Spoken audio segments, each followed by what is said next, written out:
Η εξυπηρέτηση των πολιτών όπου και αν βρίσκονται, με ασφάλεια και αξιοπιστία. Αναπτύξαμε και εξελίσσουμε το κέντρο διαλειτουργικότητας. Διασυνδέσαμε περισσότερα από 430 πληροφοριακά συστήματα του δημοσίου και εξασφαλίσαμε την άμεση και έγκυρη διάθεση πληροφοριών μεταξύ τους 24 ώρες την ημέρα, 7 μέρες την εβδομάδα. Δημιουργούμε το νέο δημόσιο. Αξιόπιστο, αποδοτικό, γρήγορο, φιλικό.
Περάστε άδεια. Τι να σας πω, δεν ξέρω. Λείπει ο Δεν φέρατε το χάρτη. Λείπουν τα πιστοποιητικά. Νομίζω της υπογραφής. Η αίτηση.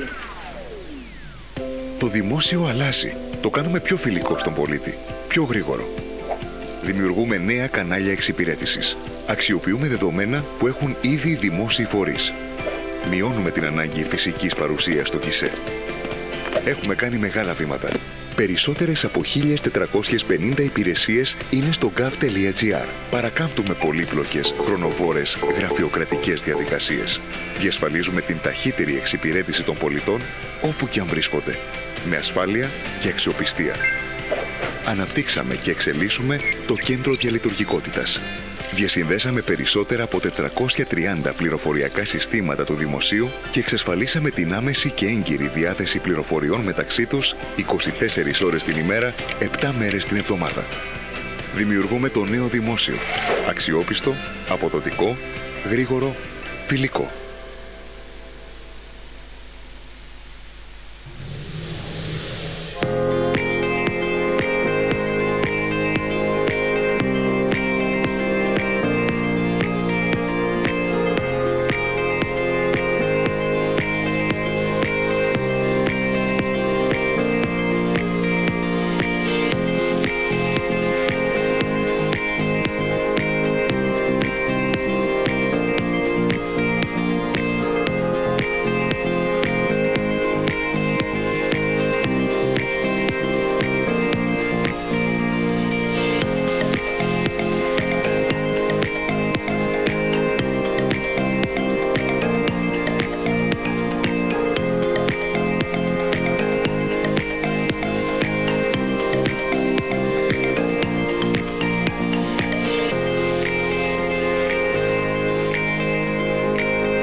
Περάστε Τι αύριο. να σας πω, δεν ξέρω. Λείπει ο Δεν φέρατε το αρμόδιος. χάρτη. Λείπουν τα πιστοποιητικά. Νομίζω της υπογραφής. Η αίτηση. Το δημόσιο αλλάζει. Το κάνουμε πιο φιλικό στον πολίτη. πιο γρήγορο. Δημιουργούμε νέα κανάλια εξυπηρέτησης. Αξιοποιούμε δεδομένα που έχουν ήδη δημόσιοι φορείς. Μειώνουμε την ανάγκη φυσικής παρουσίας στο ΚΙΣΕ. Έχουμε κάνει μεγάλα βήματα. Περισσότερες από 1.450 υπηρεσίες είναι στο gov.gr. Παρακάμπτουμε πολύπλοκες, χρονοβόρες, γραφειοκρατικές διαδικασίες. Διασφαλίζουμε την ταχύτερη εξυπηρέτηση των πολιτών όπου και αν βρίσκονται. Με ασφάλεια και αξιοπιστία. Αναπτύξαμε και εξελίσσουμε το κέντρο διαλειτουργικότητας. Διασυνδέσαμε περισσότερα από 430 πληροφοριακά συστήματα του δημοσίου και εξασφαλίσαμε την άμεση και έγκυρη διάθεση πληροφοριών μεταξύ τους 24 ώρες την ημέρα, 7 μέρες την εβδομάδα. Δημιουργούμε το νέο δημόσιο. Αξιόπιστο, αποδοτικό, γρήγορο, φιλικό.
Κυρίες και κύριοι, επιστρέψαμε. Ladies and gentlemen, we are back from our coffee break.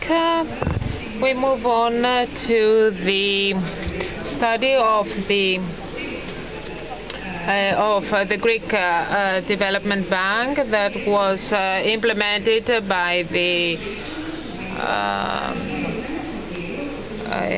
the competent bodies. I would like to welcome Mr. Yannis Tsakiris. So we all know that sustainable development in developed countries relies on innovation and technological progress. In our countries, for many years, we have not realized the necessity for progress in technology. But we see that now there's a huge change in the way by which we are managing matters and how we are taking advantage of innovative concepts, and we are investing in R&D. In the Greek government, right from the beginning, we had set our objectives in our agenda, the development of Greek innovation. Taking advantage of the perspectives, we are supporting the further development, growth, and extroversion of these companies. What have we managed? We have managed to have a wide range of technology companies, and we see that the opportunities emerging and huge giant companies investing in our countries. The human resources of our country are very, very important. The Greek Development Bank of Investments, with its constant and consistent planning and equity funding, covers the whole chain on the needs of innovative startups with extrovert features and perspectives of scaling up.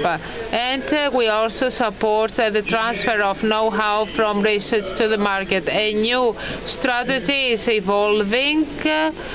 We're focusing on the startups of technology and innovation that will drive not only the international technological and business environment, but they will also be part of our GDP. Our country is changing, and it is for sure that it will play a major role in the international context. I would now like to welcome Mr. Haris Labropoulos, who is the president of the Hellenic Development Bank of Investments. Mr. Labropoulos, you have the floor.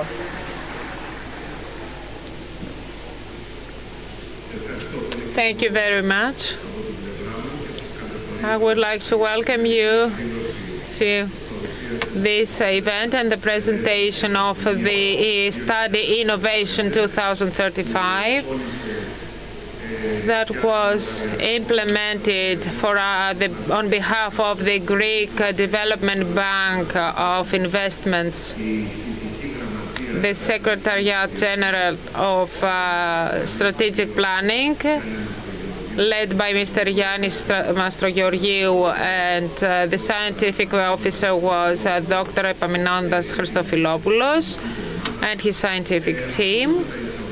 We had the introductory comments by the Deputy Minister of Development and Investments, Mr. Yannis Tsakiris, and we all realized the significance of the ecosystem of business and capital funds for the development of innovation in our country. At this point, I would like to highlight that innovation is an integral part of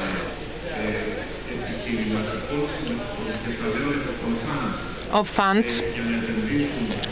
For funds to invest in a company, either it is a startup or a mature company, always companies must adapt to the new developments. They must innovate and must try to respond in an effective way to the needs of consumers, the needs of the broader society, And as the Nobelist economist said, Paul Romer, with the inherent development theory, states that integrated innovation are proven to multiply and better leverage all production factors, increasing the national GDP and safeguarding the well-being of the society and the prosperity of the citizens. There are numerous examples.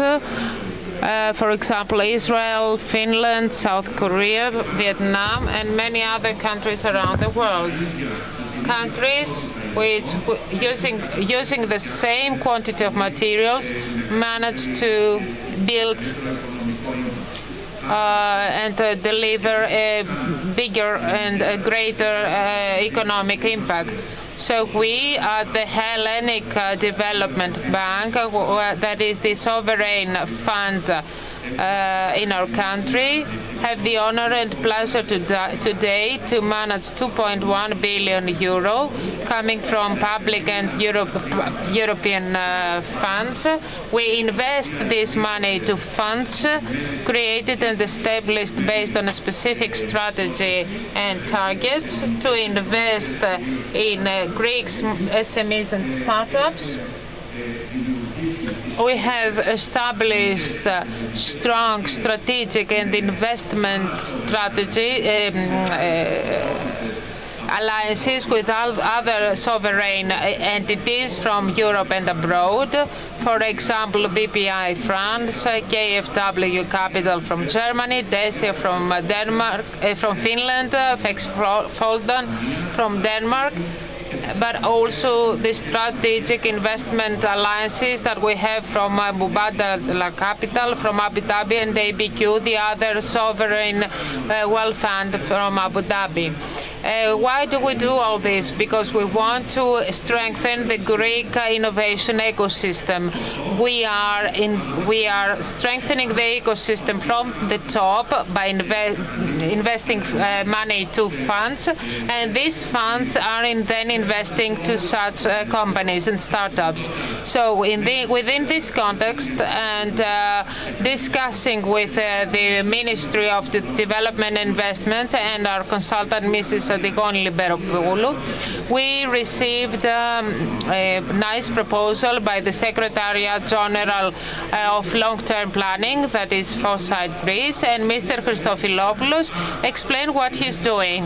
So we decided we wanted to see how innovation can be led, can be driven to a longer-term environment.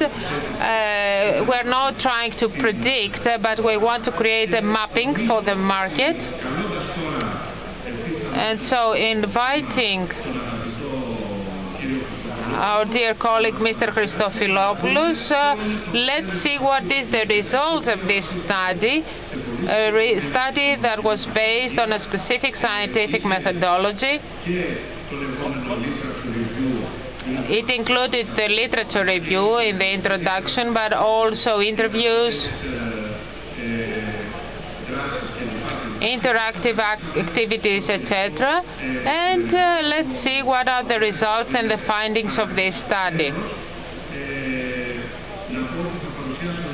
Nondas is going to present 4 key scenarios, and I think, so it is time to give him the floor and to share with us the outcomes and the results of this research project. Thank you.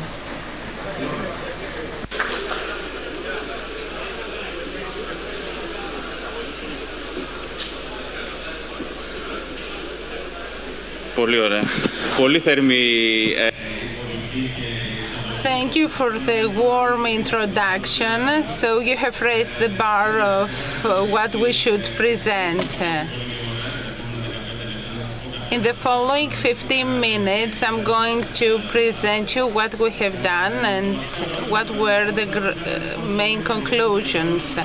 The basic question was how the Greek innovation ecosystem will evolve in Greece or will have evolved by 2035. We're interested in the big picture. When we say big picture, we'll see that it's difficult to imagine of the future. Imagine that we are back in 1820. Could anyone imagine that back then in 1830 we would have a free Greek state?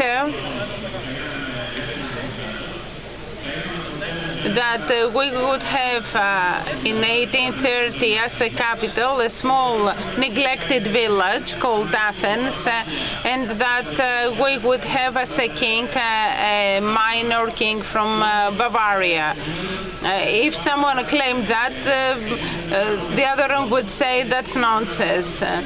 But the future is unpredictable. So the question is how we can think of the totally different scenarios that might occur in the future, which might seem to be ridiculous or improbable today. In foresight, we always think of scenario and we try to examine the different alternative scenario and forms of the future.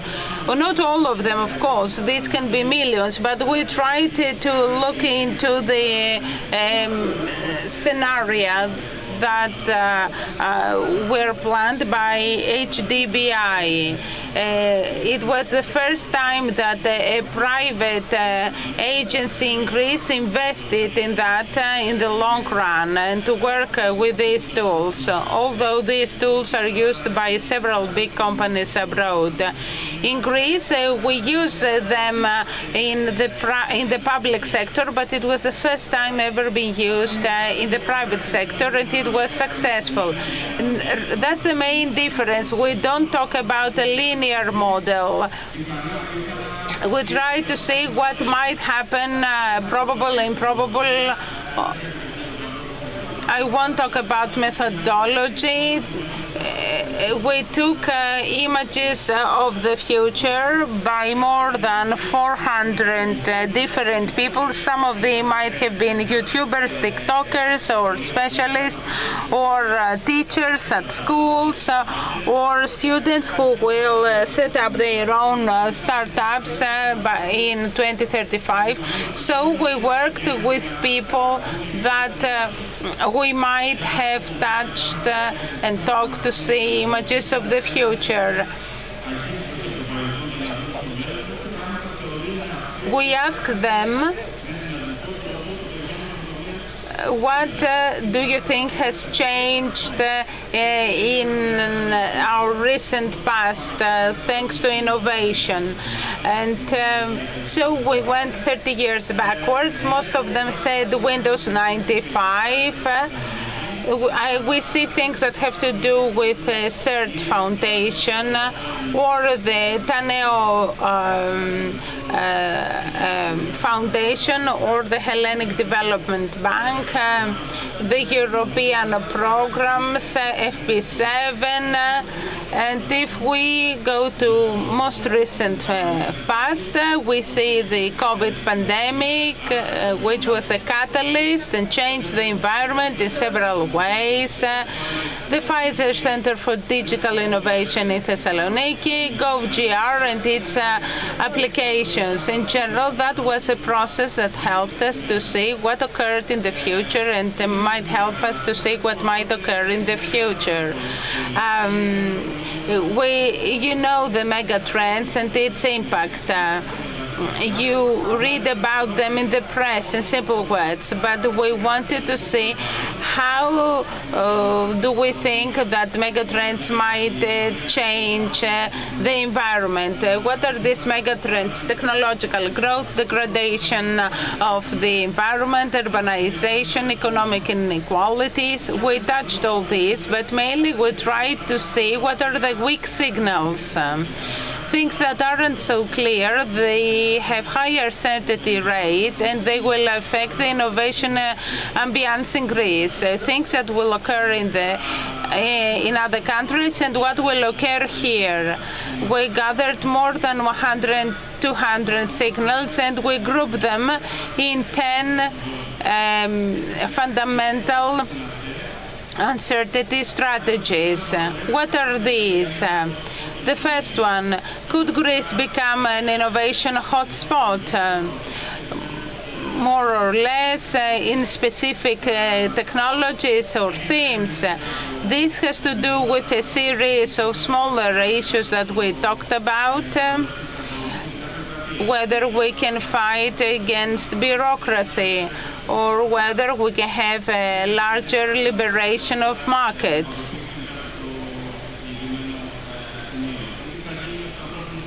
Or what might occur with human resources. We talk about brain drain and brain game.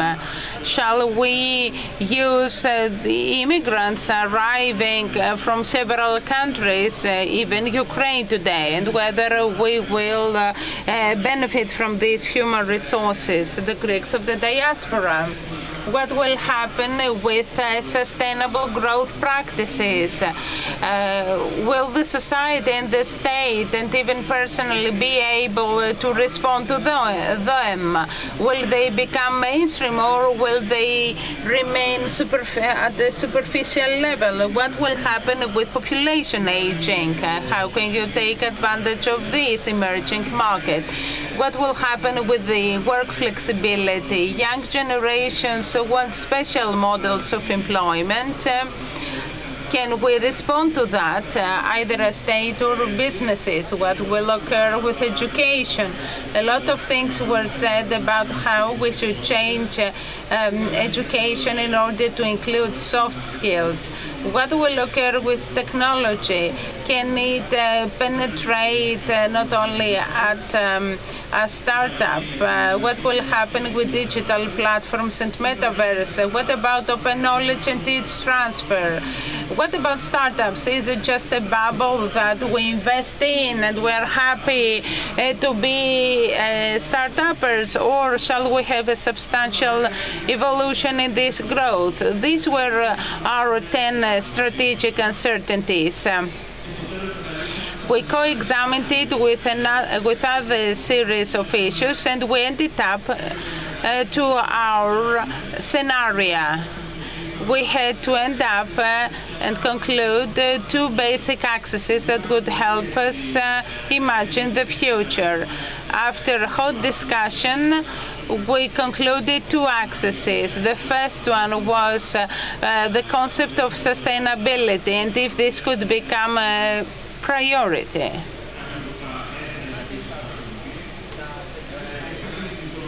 And the second axis is the type of economy. Shall we move on to a freer economy at all levels or a closer one, more closed one? These 2 axes led us to draw 4 scenarios. This scenario examined the whole system, not only innovation. Innovation on its own means nothing. Innovation occurs within a state, an environment, a political system, a society. So we examined the whole system. For example, in the society, we examined what art will be like in 2035. And these are the 4 scenarios.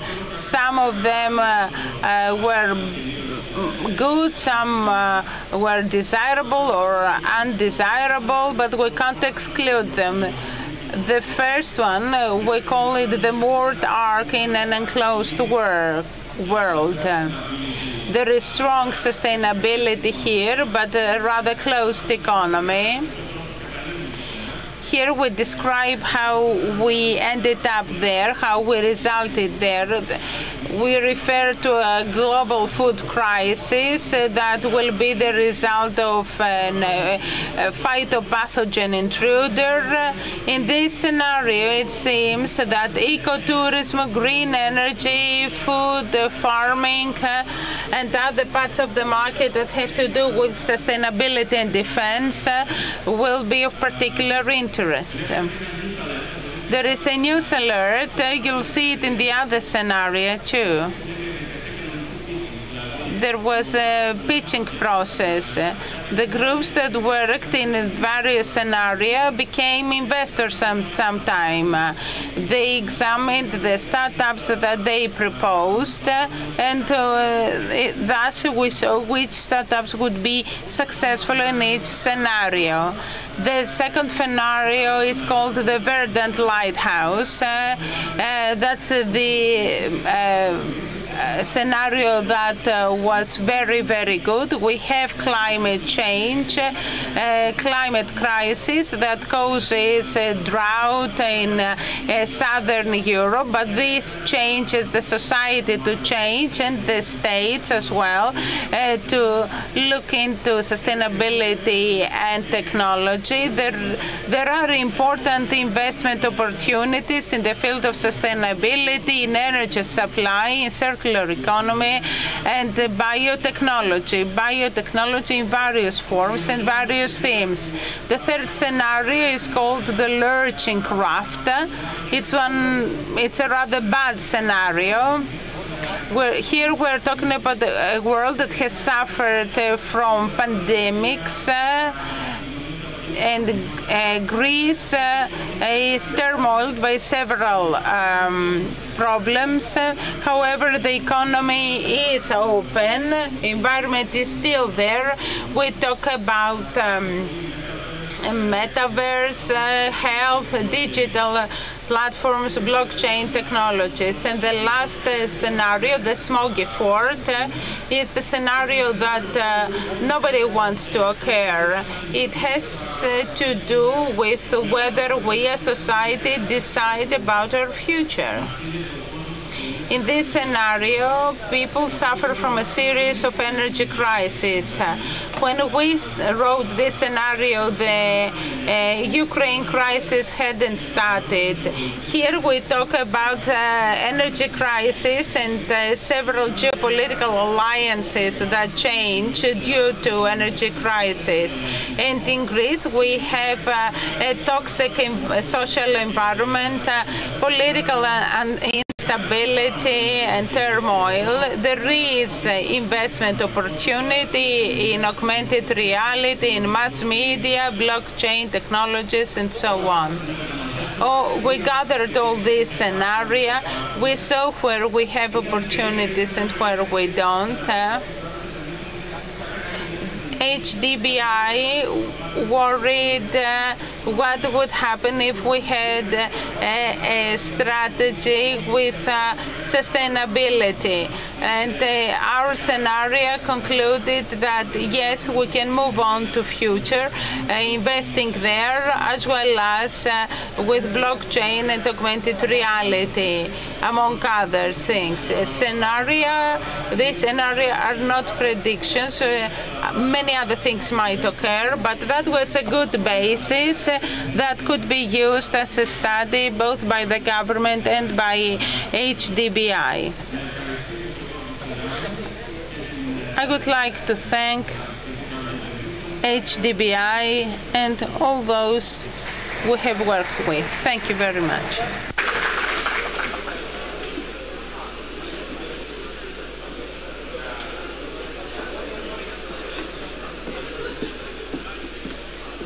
Να καλωσορίσουμε στο βήμα. Now we would like to welcome Mrs. Antigone Liberopoulou, who is the CEO of the Hellenic Development Bank of Investments. Good afternoon. I will be short, and I will try to introduce you to the history of this collaboration. First, allow me to invite Mr. Tritsas to our panel.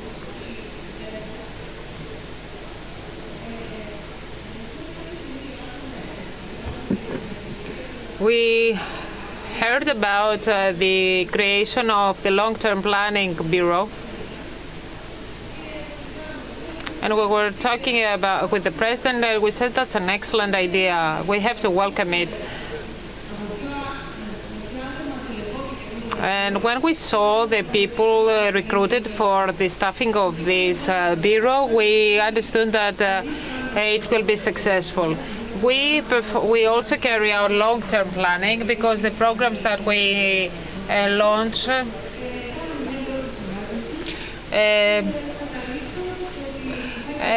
are long-term, and so we had a first contact with them, and we decided to have this to carry out this study because we're not only interested in the future, in the near future, and to have direct effects, but we want to have long-term benefits for all. And we are very happy because we have created this alliance. I'm very happy for the result and the outcome of this study because it was an extremely interesting process all the way.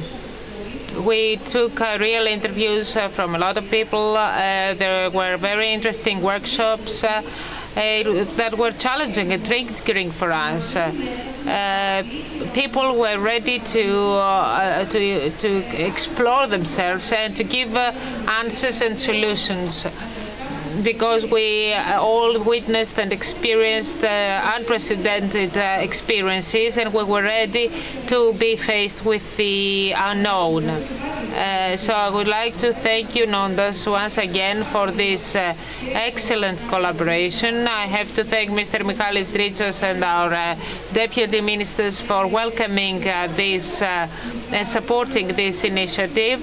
And I would like you, Michalis, to share with us the experience of this whole venture. If you want to say a few words, because the sample was very representative, but the challenge was great. First of all, I would like Mr. Dimas to be here with us because he participated in this whole procedure with at least 3 interviews. So he has given his own input and insight on the present and the future. So from my side, as I participated in the workshops and the most important one, the last one, I believe that it was a very advanced procedure and very useful project for the Greek state, so that the Greek state can plan at a longer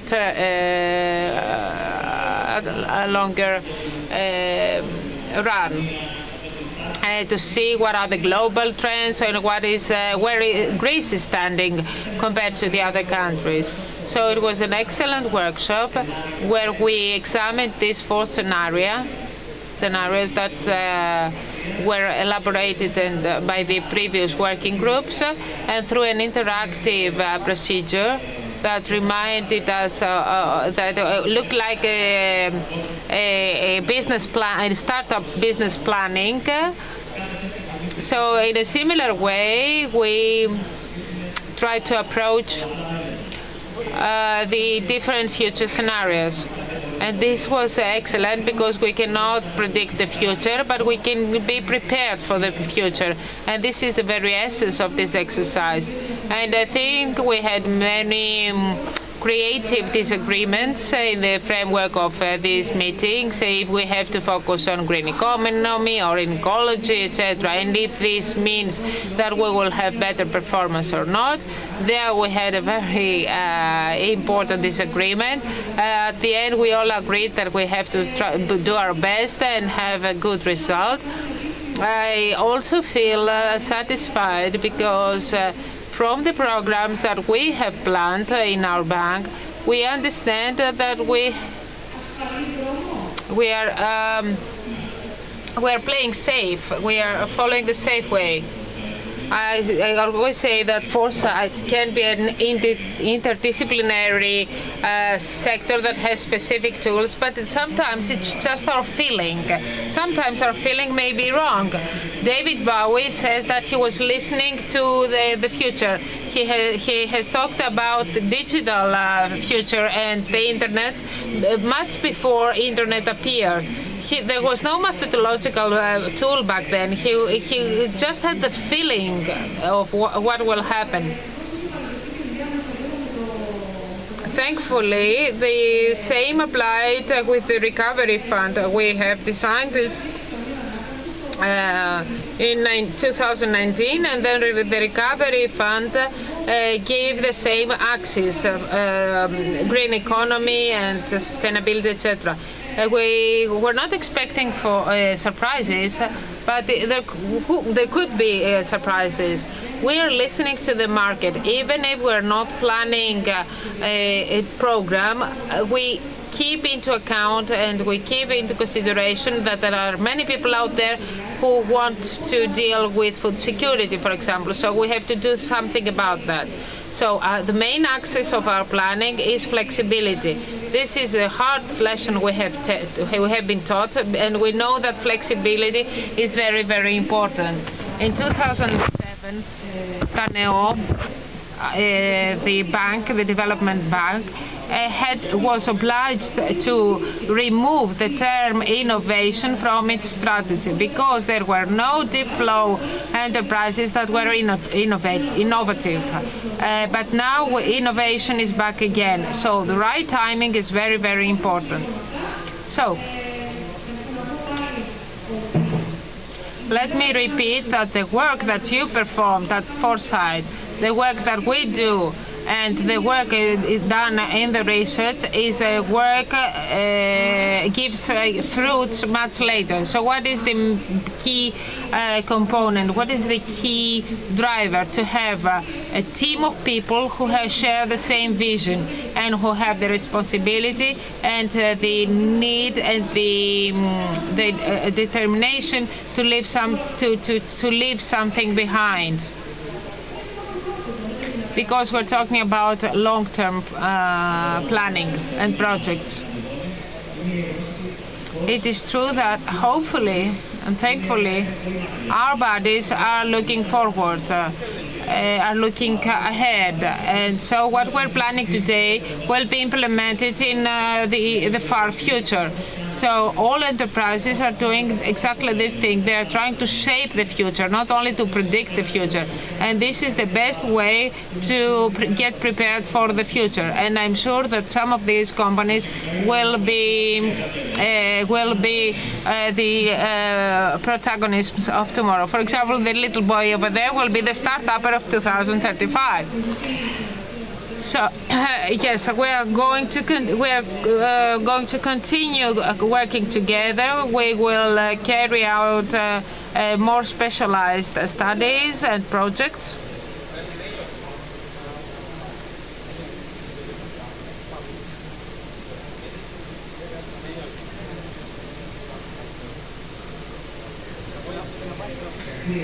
Congratulations for your work. The Greek state, the Greek public sector is not usually working that effectively. But aren't your conclusions rather obvious? These are conclusions that can be drawn by anyone based on the current situation and needs. Aren't your conclusions obvious? It is a very large-scale study. The bullet points that I have shown you are just a very, very, very short summary. The study includes detailed descriptions on the way by which investments are going to be selected, how the funds are going to work, things that are not obvious right now, or things that are have nothing to do with the official policies implemented by government. But of course, this is copyright of the body and the bank that has financed and funded the study. And so I cannot give you more details and I cannot give you details on the study. But yes, you are right.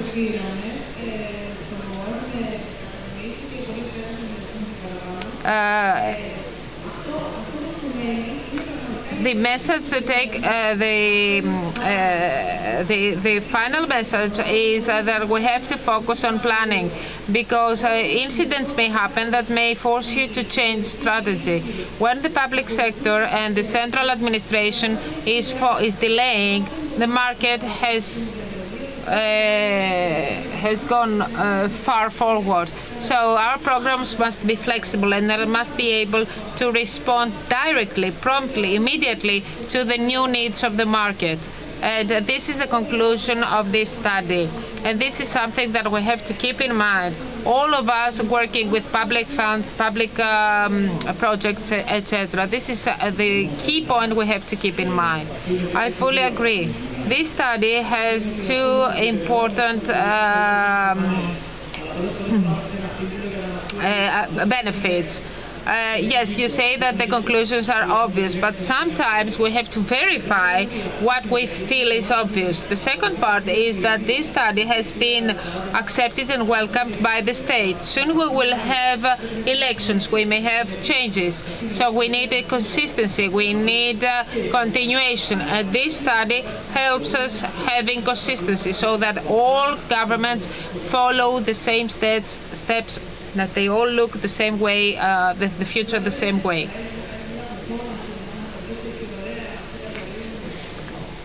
Dear President, can you make the final remark? Yes, I will make the final remark, but I think you said everything. I want to add and say that where we're standing today has not come out of the bloom, so we cannot talk about everything within 30 minutes. So we have the past, we have the present, and we want to move ahead in the future. What we have done and what is our strategic vision, and we share with the government, we exchange opinions and we feed them and we have their feedback with various data, is that we want to drive developments and we don't want to follow developments. So in order to take an informed decision and to confirm that our strategy is right, this is confirmed using specific methodological instruments and tools with documented targeting, etc. Θέλω να πω ότι όλη αυτή η ιστορική διαδρομή To say that all this history, how we started, the difficulties, the crises, the challenges, the ups and downs, the challenges of the future, etc. Despite all this, our country, driven by an excellent and high-level, high-quality human resources, which must be retrained and upskilled and reskilled. So it's not enough to have a degree or to be a university graduate.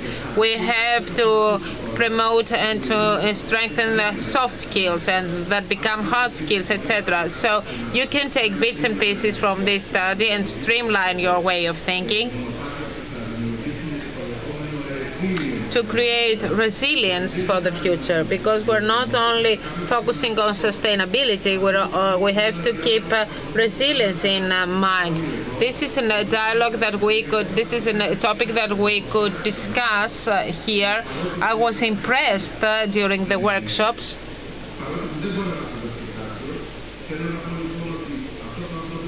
So these human resources available and the talents available have driven, based on consistent policies with specific targeting the creation of ecosystems, of capital, of startups, of a business community. We have created an ecosystem that has attracted the interest of international investors. It has attracted the interest of the international community, and so we can see that apart from laying on our laurels, we see that we are welcomed by the foreign investors with landmark investments.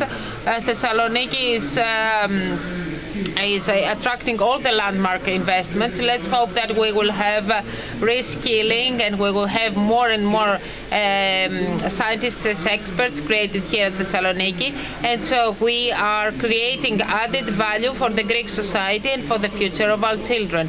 This is what I wanted to say. I would like to warmly thank you for being here. We are at your disposal for any information or clarification.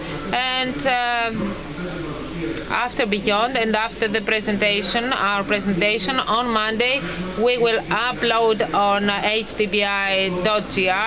the whole of the study, and you can download the study, you can download the PDF file and read the study. Thank you very much.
Η κυρία Σεμερτζίδου εκεί, ναι. Ο κύριος Σταματόπουλος εδώ, ο κύριος Γεωργίου και ο κύριος Δαμιανίδης. Τέλεια.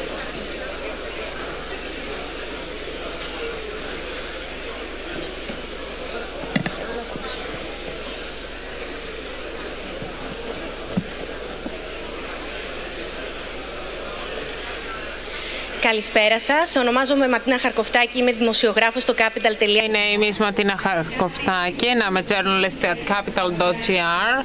First of all, I would like to introduce you to our distinguished panelists, Mr. Antonis Stamatopoulos from InfoQuest, Mrs. Evis Emergidou from Apifan, Mr. Philippou from Singular Logic, Epsilon Singular Logic, and Mr. Aristotelos Georgiou from Cisco. We will be talking about the finding and financing tools that can benefit SMEs, funds that come from the Recovery Fund. And before starting with our discussion, Mr. Stamatopoulos from InfoQuest will present us with some data of this program and how the SMEs could benefit from this opportunity created. Mr. Stamatopoulos, you have the floor. Good afternoon. My name is Antonis Stamatopoulos and I'm a commercial director at InfoQuest Technologies. This topic is very, very interesting because it touches upon the heart of Greek entrepreneurship, the SMEs that represent 99% of the companies in Greece and about 20% of the GDP. So what are we going to see today? An overview of the programs of the Recovery Fund touching upon the SMEs and what are the actions that an SME must take in order to be included in this scheme. 32 billion euro that are allocated in three pillars. So in the funding or financing or subsidizing pillar, we have green transition, digital transformation that we will be seeing in the next minutes, innovation and R&D, and the development of scale economies. So let's see what is happening with the digital transformation of businesses. Three actions. We have three available actions. The first one is related to the connectivity between and the interconnection between the citizens, the state, and the companies. That is central structures that are necessary to facilitate the daily life of citizens and of the enterprises in order to implement and carrying out transactions with the public sector. The second axis concerns the core of the state, that is projects like the land registry, implementations around CISFs, in order to turn the state more flexible.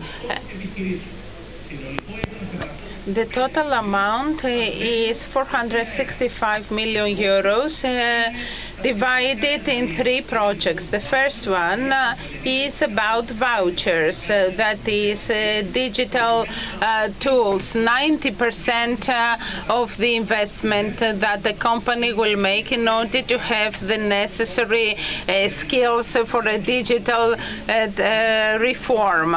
The third one is digital transactions, about the modernization of POS, and the second one is ICT for growth. Let's move on to the digital tools. This project addresses 600,000 businesses, and it will include 100,000 SMEs. Beneficials are eligible are those companies that are active in the Greek territory. They should be active when they submit their proposal and application. They must have been active before the 1st of January 2022 and should be active in an eligible activity. most of SMEs can be included in the project. This program started in June, and by this noon, we had 60,000 applications, so 40 of them are considered to be correctly submitted. I remind you the total number should be 100,000 businesses by the end of October. This action gives a subsidy through vouchers 90% of the value of a digital investment. This is estimated depending on the size and the volume of the business and the annual working units. And we add up the number of all employees for the whole amount of work. So based on the total number of employees, we estimate the amount of voucher. We start with vouchers of 1,000 euros for very small businesses, and we reach up to 20,000 euros. A voucher of 18,000 for a company. So the total amount of money is 180 million of vouchers for 200 million total investments. What are the accesses that are subsidized? We have four basic ones. The first one is the core of the business.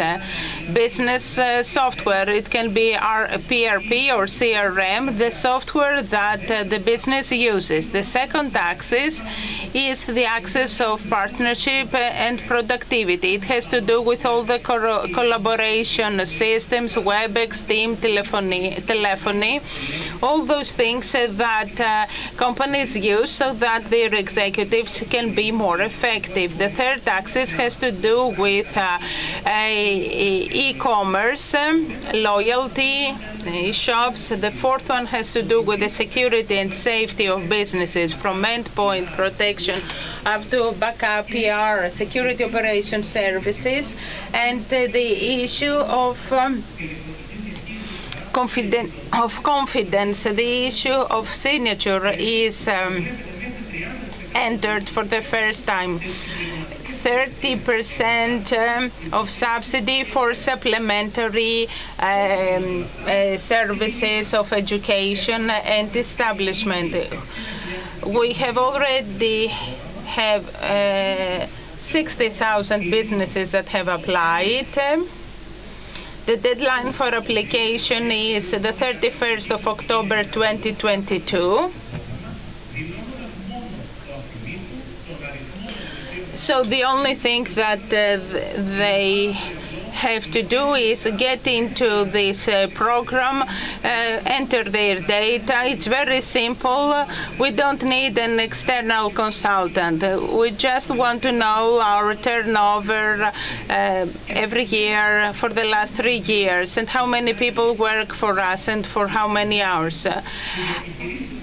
For businesses that have up to 10 employees, they can November and December are 2 months that businesses can take the voucher and make the purchases. But if we are bigger companies, then this period goes up to the 28th of April 2023. So we should remember that by the end of October, we enter GovGR to apply, and by the end of November, we take the voucher to use it, and by the end of April, if we are a bigger company. This is the flow.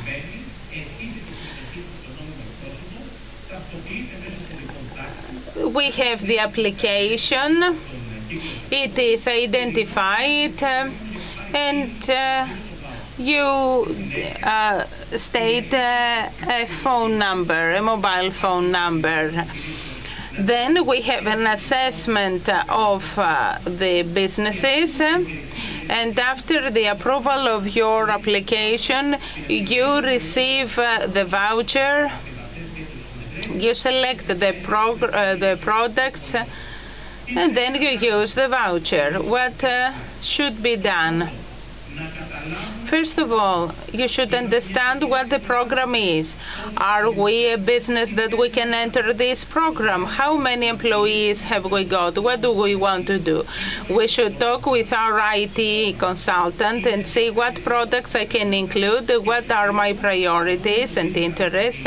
And we should also enter in digitalsme.gr to apply. Thank you, Mr. Stamatopoulos.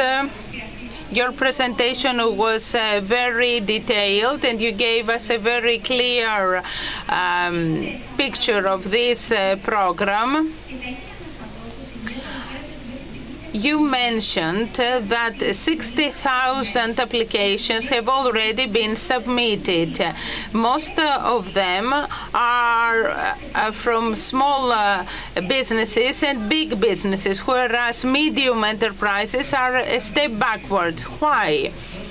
From our statistics, we see that the majority of the businesses that have already correctly applied are very small businesses.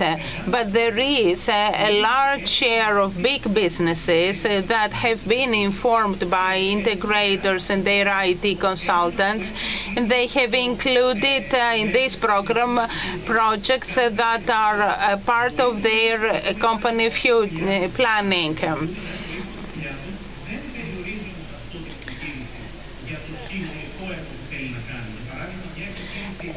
If a business is planning a new ERP of value 40,000 euros, they can use the coupon, the voucher, amounting to 18,000 euros. Mr. Georgiou, we have just been presented the amount of money that is subsidized.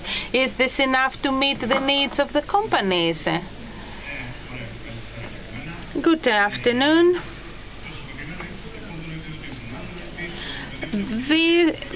If we ask any businessman, he will say that no matter how much money he will be subsidized, it's not adequate. Everybody asks for more. However, this action is subsidized by 90%. That's unprecedented. Secondly, the products are mainly cloud products, so there is no infrastructure cost.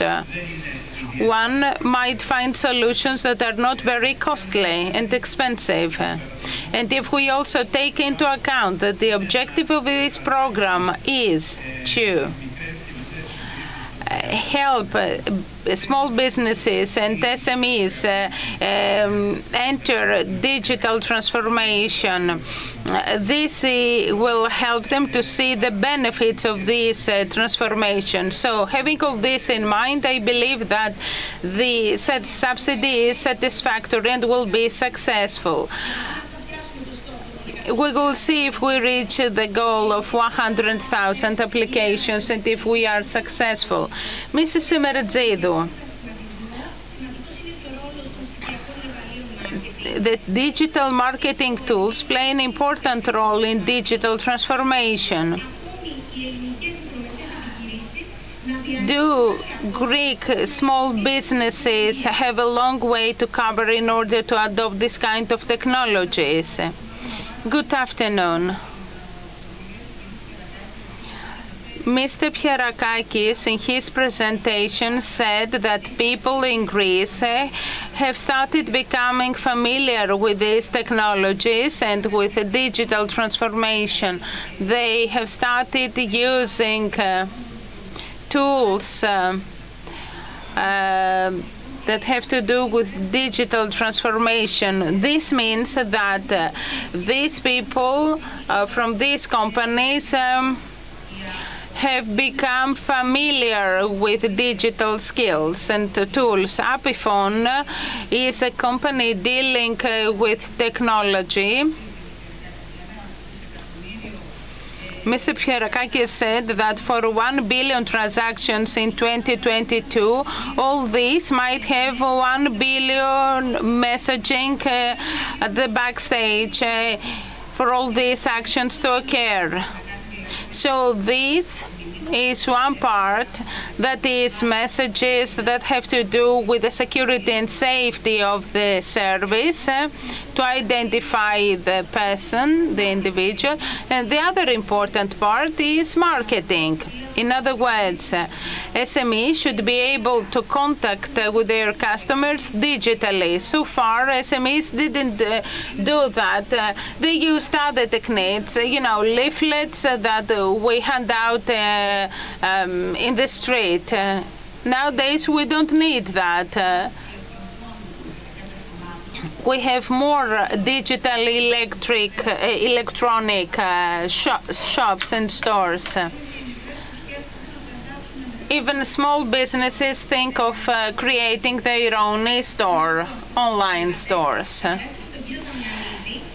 That's important. Thank you. Mr. Damianidis, you know what is happening in our local entrepreneurship here in Northern Greece. What are the challenges that businesses in Northern Greece face? Thank you very much for inviting me to be here with you this afternoon.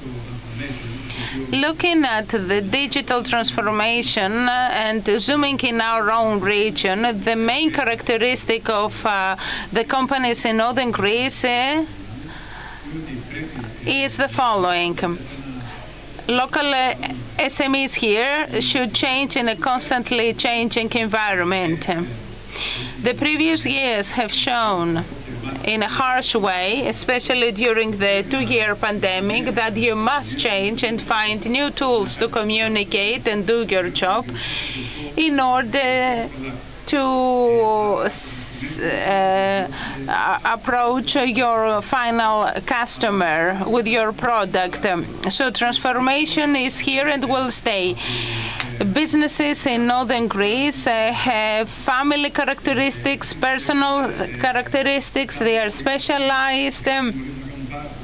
They zoom into what they know to do very well, and they try to enlarge the market they address. There are barriers to face, and these have to do both with human capital and financial capital. In order to set a strategy. This strategy shouldn't be a local one. It's a strategy that should take into account all the channels that will help you to reach your final, your end customer. We can see that software takes up an even larger part in a company, in an SME.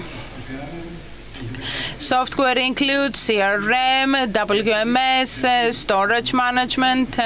Why? Because you must make all procedures automated in order to be more precise, faster, in order to serve the customer, the demand, and maintain the quality and the differentiation that you want to have as a local SME in Northern Greece, but addressing a larger share of the market. That's why I believe that the whole program that was presented by Mr. Stamatopoulos earlier serves the goal of digital transformation, and it's a huge opportunity because the subsidy amount is huge indeed. It's unprecedented. We have never seen this amount before, and this shows that the system is determined to move on forward. And as for software, that's an opportunity for all of us to enlarge that tool, because that tool is a strategic tool that empowers the company to do their job correctly. The amount of money is really big, but shall we reach the goal of 100,000 applications by the 31st of October? That depends on us. companies should apply and must apply. It's an excellent tool. Big businesses have already exceeded the budget of 20 million. So businesses should hurry up in order to be eligible and manage to enter this program. Mr. Georgiou, there are still businesses that are hesitant.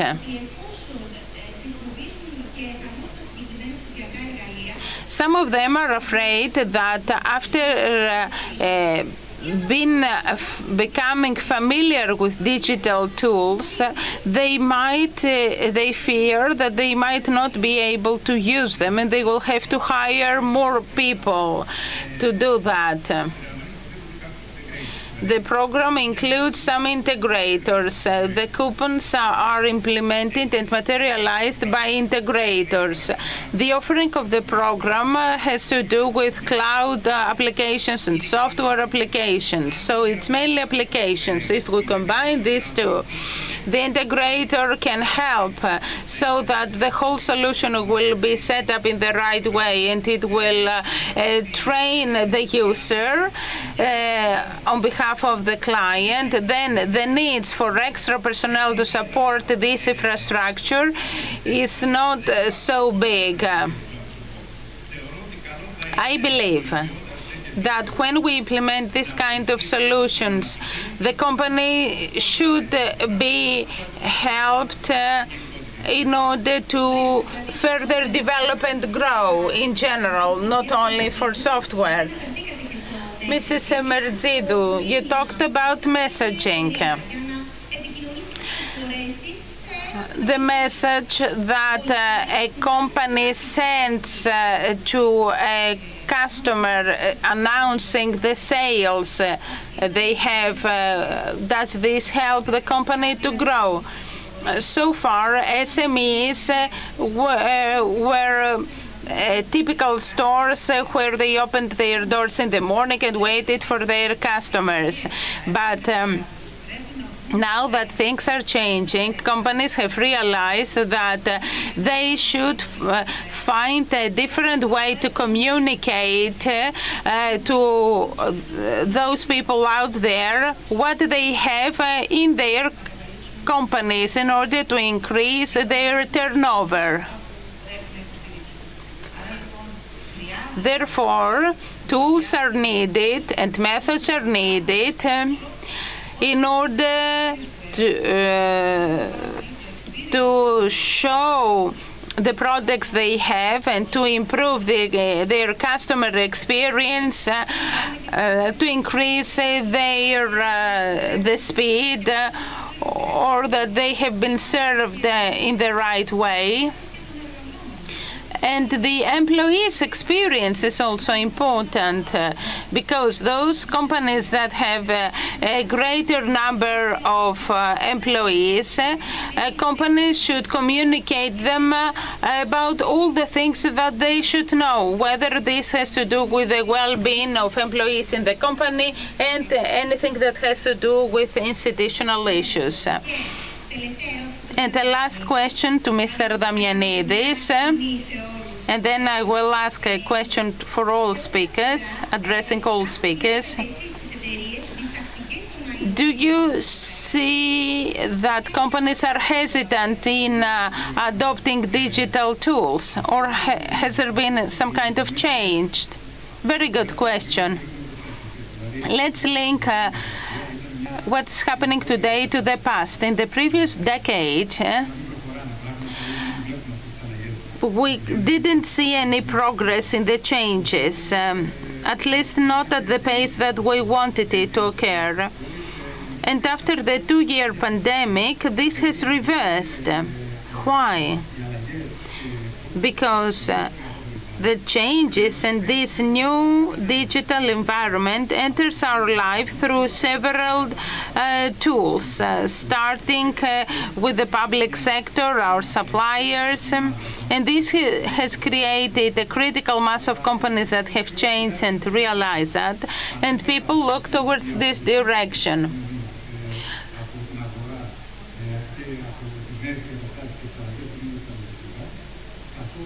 the changes that we observe in companies' software and the number of applications for the program that is 60,000 right now, the message that I would like to leave you with is that you as companies must do that. You must take advantage of this program. You must move on to digital transformation. So we must take advantage of this opportunity.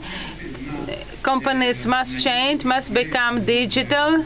We must have the transformation we're describing here, because this will open the competitiveness arena for all of us. Big companies have already realized that they have invested significantly in this field. I do know that Mr. Stamatopoulos should catch a flight.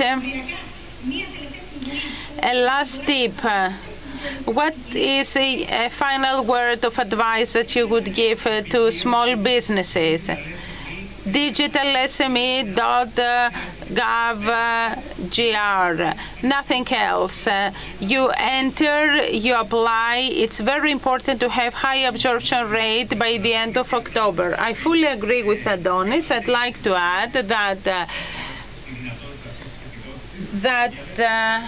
businesses should choose and select something that they wouldn't buy anyway, because they have the opportunity to take the subsidy. So to try something new, more creative, to test, to try something that is heavily subsidized by 90%. If a company would buy it anyway, there is no reason to do that. It's good to try something new, to take the business further. What would I say? Apifon has decided to address SMEs. This means that even if not all these SMEs enter this link to apply, from what we will do is we will try to direct people to this program to perceive and acknowledge the tremendous opportunity that the state is offering that will help them to grow. Mr. Damianidis, we talked about Northern Greece and what Mr. Georgiou said, do something new. Talking about Northern Greece, my company is headquartered in Northern Greece. It was born here. It's the largest organization of informatics in the country. 120,000 SMEs as customers. The range of solutions can be from small office, home office market up to big businesses. And the range of solutions that we can provide has to do both with software. What I've said, to open your software to new fields, because this will have a multiplying effect and it will open a new window for you to see things differently, because you must change too. Change occurs from people.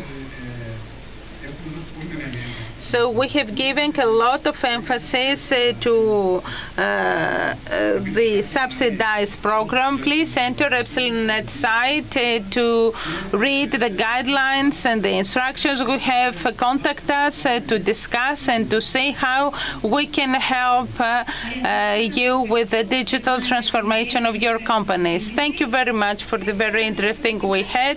And now we give the relay to the next panel. Thank you.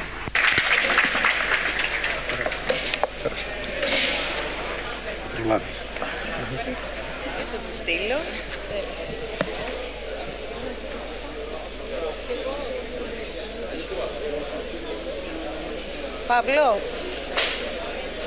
Παύλο, έρχεσαι να καλωδιωθείς εδώ πέρα στον κύριο. Παρό. Εγώ ήρθα εδώ για να βάλουμε τα αυτά. Ναι, βασικά πήγαινε στον κύριο να σε καλωδιώσουν, sorry. Ωραία, τα μικρόφωνα παρακαλώ να τα βγάλετε στον κύριο εδώ πέρα. Εδώ πέρα στον κύριο παρακαλώ. Να βγάλουμε τα μικρόφωνα πρώτα γιατί Ναι, θέλουμε να τα παραδώσουμε στην επόμενη σκητάλη.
Έχει ακόμα.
Εσύ έχεις ήδη ήχο.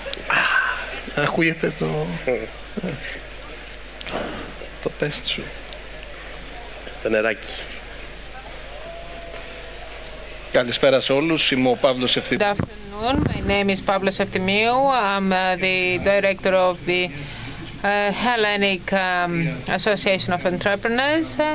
And I have the honor to chair the panel with three very important panelists, Mr. Theofilos Vasiliadis, who is the CEO of Carriera, Mr. Antonis Markopoulos, who is the co-founder and CEO of Prosperity, and Anastasios Panidis, who is the CEO of Generation Y. We have decided that we're going to focus on how each one is using the added value of the human resources and the work that is performed in their company in dedicated sectors in order to expand the company's activities in our foreign markets. So let's see how you started and how you reached this level. You have common features, but there are also differences. Let's start from the center, Mr. Antonis Markopoulos, who decided to live a very successful and very promising career as an executive in top leading multinationals in order to start a startup. Thank you. Yes, that's true. The truth is that when you're listening to entrepreneur and startups, you're usually thinking of young people starting their career. They're trying to build a new company. I started almost after 20 years of experience in private economy. I passed through the public sector as well, as I was the Secretary General for Digital Transformation when we built the Jeremy funds. So after many years in multinationals, I decided that I wanted to build my own company. And the reason is simple. I always wanted to make something that I had inside me. I had a passion. You have the passion. I had the passion to create. And when this passion is substantiated and is becoming real, is put in place and in practice, and with your experience, having traveled all around the world and having worked in more than 90 countries, it is this feeling, this passion is guiding you along your career. So I believe that I'm in the most creative stage of my career so far. Corporate path is good, and the perspective that you have in big companies is good, but when you start starting from scratch and you reach to have a company with 70 people working for prosperity is something very nice. And the 20-second pitch of what you're doing. In fact, we're digitalizing the real estate sector. Everything has to do with search, and after search, everything is offline, paperwork, bureaucracy, etc. So property is changing the way by which transactions for real estate transactions are taking place in our country. Theophilos. How are you back in Carriera, the 1-minute edition? It's a kind of psychosis with this company. We started this company in 1987. We have started a very early stage fund. Because there were no startups back then. Although this fund disappeared, we didn't. We are the only ones where the fund disappeared, not the startup. So we took this back in 1991, 1992. We sold the whole company in 1997 to a USA multinational, and 2 years ago, me and some other colleagues, investors, took the company back, Carriera.gr, you probably know it. Why? Because there are many opportunities in a sector, the field of the established profitable companies that are not inside the radar of the technology and the startups ecosystem. So funds are not interested, and you need private own capital to revive these companies and make them more extrovert and more dynamic vis-a-vis technology.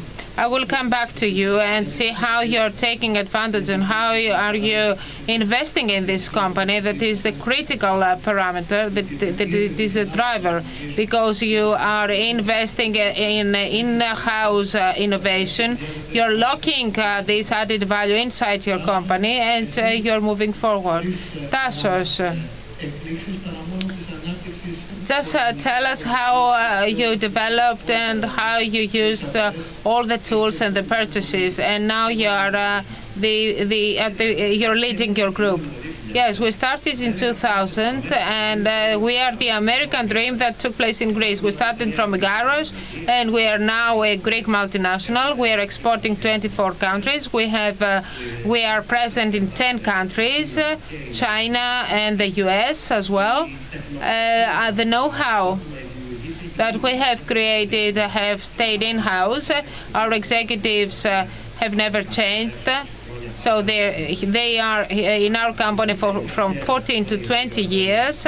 So the career is created inside a creative ecosystem, because innovative entrepreneurship. What is entrepreneurship? It is freedom, but freedom needs courage, and you have to dare, and you need persistence, you need resilience, and of course you need an in-house R&D in order to create added value. We have developed our own platform that is very functional, that is very friendly, user-friendly, and with very different features. So to conclude, innovation does not concern only the building or the development of a platform. Innovation may be an idea. Gandhi had an innovative idea. All castes to be united, and that's how they managed to get rid of the British, of the English. So innovative entrepreneurship has to do with many different pillars. At this point, we are now at this point where we create a group. Generation Y has proceeded with purchases, and we increase the range of the services that we provide to our customers. So allow me to continue with you, because I want to see the scaling up path here. So it was a combination. You invested organically in the development of your R&D department that has developed your own platforms, plus added value on larger international platforms that you customize, automate, etc. And the second, the most business angle element that we want to highlight is that you're taking advantage of all the tools at this point, dynamically or even aggressively, that was quite unusual for the Greek market. A company like yours to dare and make all these purchases in order to create a group, especially in the digital commerce and marketing where you're active. Yes, that's true. The idea was I'm listening to the market and try to identify the needs. So the ESG is coming rapidly. So we found what is the company that is pioneering ESG. It was Global Sustain, and this is why we made this strategic investment, and we created a product funded and financed by the EPRD. This product is creating a questionnaire for large companies and a certificate on how green they are, and there's an accreditation committee. So we have a reliable questionnaire, and we also have a strategic operation with TÜV Austria that confirms the proper and verifies the proper use of this questionnaire by the companies. So we have systemized the sustainability of companies. Why? Because banks are now asking for an ESG rating before issuing a loan. How many people are there in your companies, and how many of them are working for innovation? The group is 452 people, and the R&D department has 20 people. They are dealing with Greek made in Greece products. We develop these products based on the needs of the market and on our strategy. The third largest construction company of the USA, called Gulbert, asked us to integrate different systems. For example, the community they had created, along with its CRM and its mailing system, along with its CMS. It has purchased a Greek startup, Musent, and they found us through Musent because for 18 months they could not find a company to integrate all these systems in order to have automated newsletters sent to the end consumers. So we made a personalized R&D, extra know-how, extra contacts, etc. So you are cooperating with DoValue, and what has made Prosperity different and makes you so interesting is that you had invested in your human resources, and you managed to build something different in a market that is considered to be saturated. So you have made a disruption with your strategy. Please tell us what are your next steps, what are the next stages of growth. How many dedicated employees do you have dedicated for technology? The PropTech sector is a sector that is dynamically increasing and growing around the world. real estate is lagging behind in Greece because transactions, even in the most developed and advanced markets, are taking place in a very traditional way, with the traditional real estates and brokers and the traditional procedures. We want to change the way by which all these transactions are taking place. You talked about due value. Apart from the obvious benefit, if you enter the platform of Prosperity, you can see that you can have a digital renting of your real estate. But we also do something very innovative at the world level. We have created a platform, a technology that is given to big capital funds that are going to different countries and buy portfolios of distress loans or distressed real estates. So it's a huge market. The market of the NPLs is 1 trillion in Europe. It's 90 billion in Greece. Due to the crisis. So what we have created is that we give the technological infrastructure to all the institutional investors, not only to run the procedures on their real estate portfolio, but also to run the commercialization of these real estates. I should note that through this procedure in Greece, because you may be interested in the real estate, almost 250,000 real estates will enter the Greek market in the following years. So we need a very good and coordinated and structured way and technology to manage all these real estates. So we are almost 70 people in the company. I think about 18 people are dealing with technology, products, and data processing. Statistics here are self-evident. It shows the investment, the high investments of Prosperity to R&D. So indeed, yes, this is proven because it is proven how every crisis can become an opportunity, because the in distress real estates were a problem, but this gave birth to innovation in thinking, in the way of thinking, and innovation in business. And yes, this is a basic positive development, because in the real estate, when you start from Greece, people are reluctant. You start from a small market, but in real estate, and especially what we do, is exactly the opposite, because when you digitalize the chaos of real estate in Greece, you can easily scale this up to more advanced economies and markets. And in this distress real estate sector, we are in the first we're in the first place of the ranking. And so we have a huge market, and all the property funds are also players in other countries. I will try to simplify this equation. Prosperity has invested in all pillars: human resources, technology, in-house research. You made something that is disruptive, innovative, made in Greece, and you've exported it abroad. And at the same time, you collect many data that you are organizing in a proper way. Now, as for the export, let's focus on the strategy at this stage. I know that it is a very sensitive phase, and you must not give us data that you should not.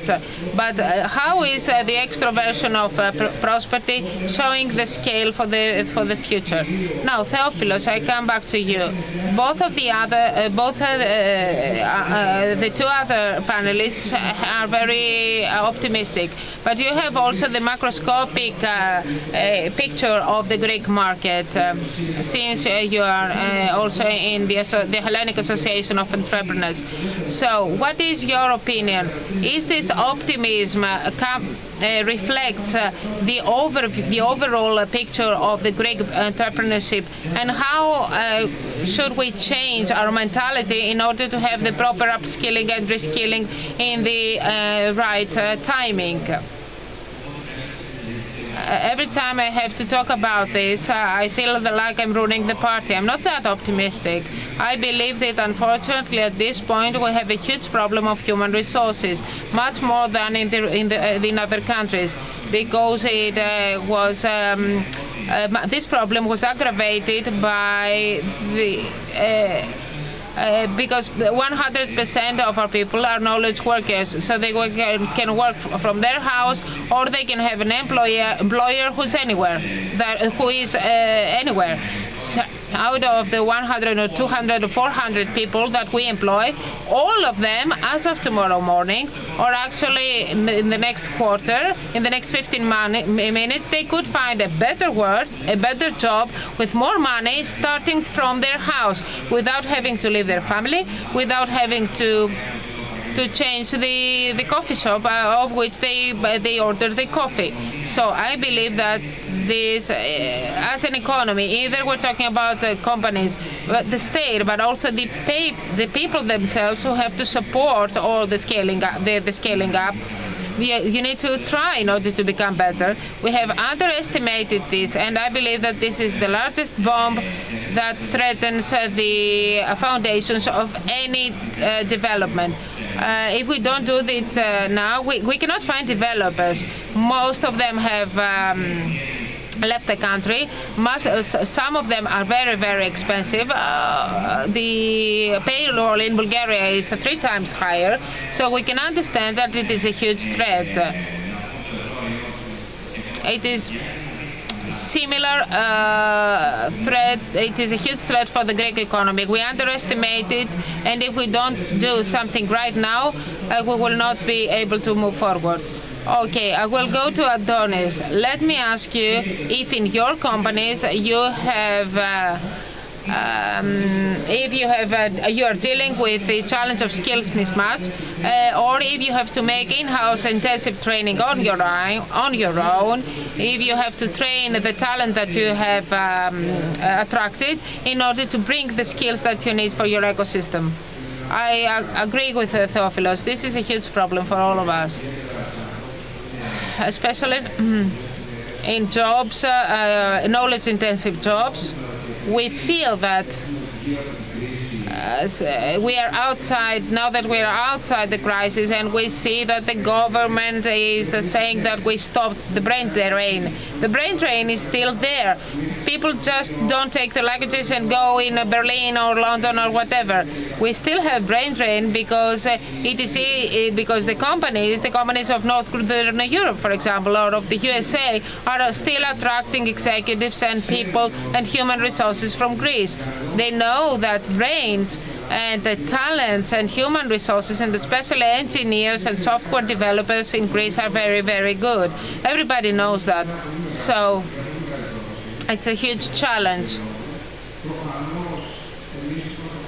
Probably we are the startups, and we are a startup that has been funded and financed, and we have investors helping us with their funds. We may be able to become more competitive in terms of the payroll, and but this cannot be sustainable for many years. So we have to identify and to see this problem, and we have to see how we can make our workplace better for the Greeks, for the Greek scientists, for the Greek engineers, and for the people who are in knowledge-intensive jobs. We are involved in a sector that is very attractive because real estate is very attractive. Even if you are a student, you have tried to find a place to stay and you worked hard for that. We work in a real estate industry, and this makes us more appealing. If we want to talk about extroversion, Tassos, my interlocutors are correct, they are right, but I don't think this is happening now. For 22 years now, we have never had adequate developers. At first we were very small to bring the talent. So the cost is not rational increase in the Greek economy, and this was shown when the national economy collapsed. That was a marker too. What human resources demand is money, of course, because money creates quality of life. Money is necessary, but we also have to do with the culture, the purpose of our job, and other things. So this is what I could give as an antidote. But we also have opportunity.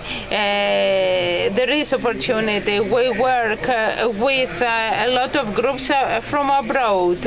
So there is this globalization in knowledge-intensive jobs like the one of developers.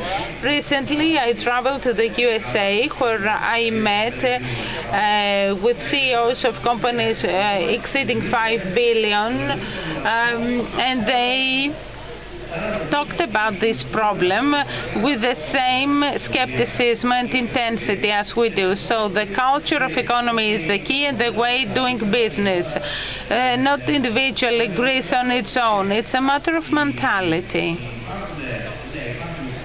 Yes, payroll is one issue, but many other issues too. Theophile, to conclude, could you talk to us about human resources as a business? Would you like to invest more in HR tech?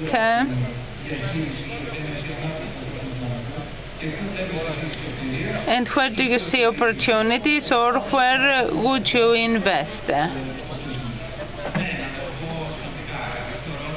I believe that the solution in our field is a single life of the candidate and the future employer. When there is an employment post,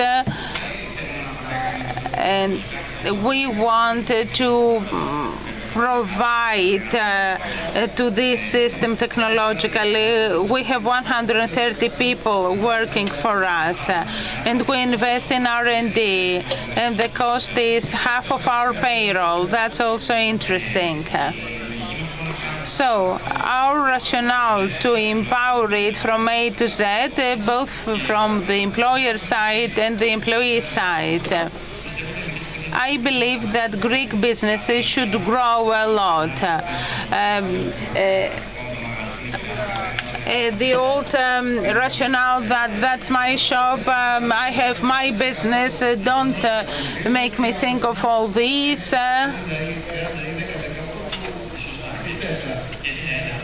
Don't push me too much.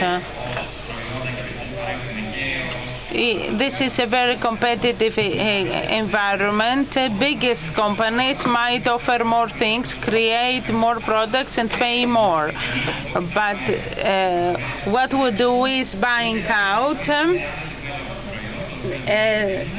companies that are underdeveloped in the product that we invest in.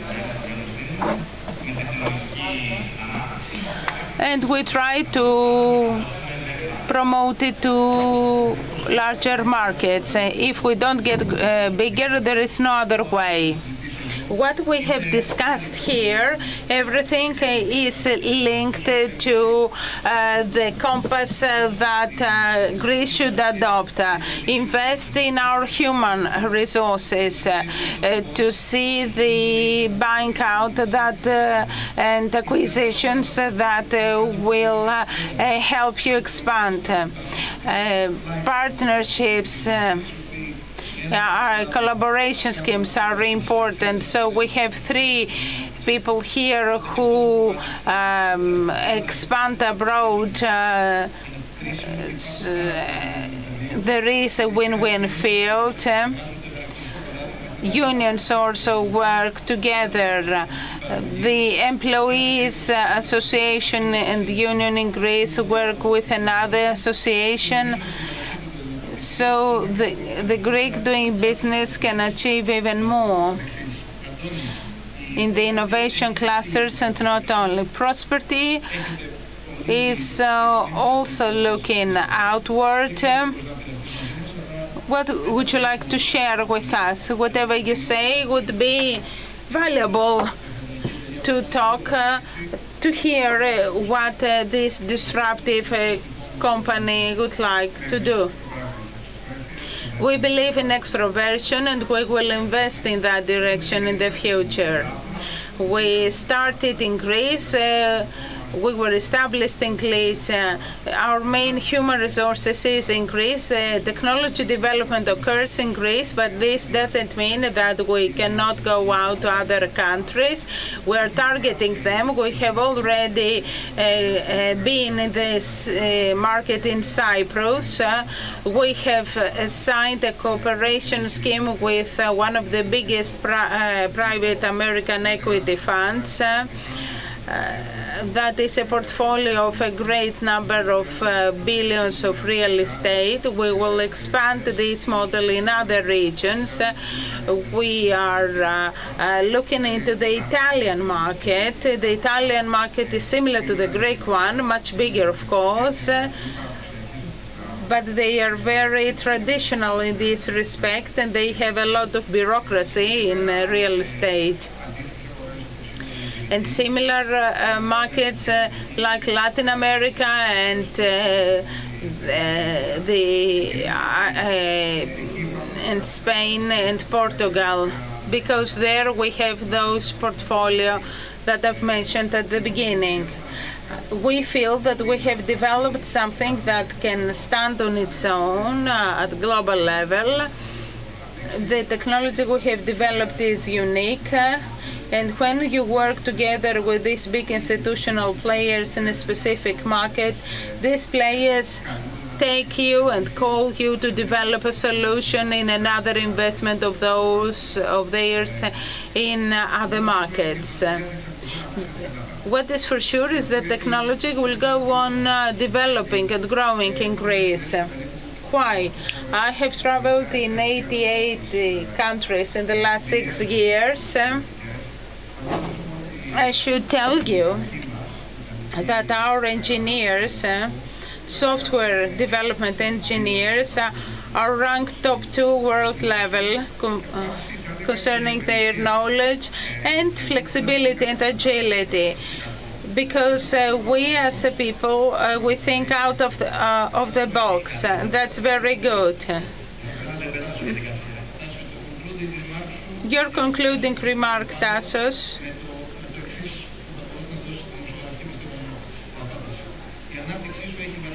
Your growth is mainly based on GY skill to sell, to gain new markets, or your investment in technology.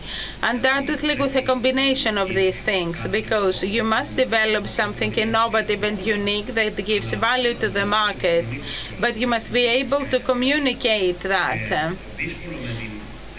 What is hard with technology and the disruption that it is achieved in various sectors is that no one has ever thought of the benefit. Nobody knows how it will operate, and you can't recognize it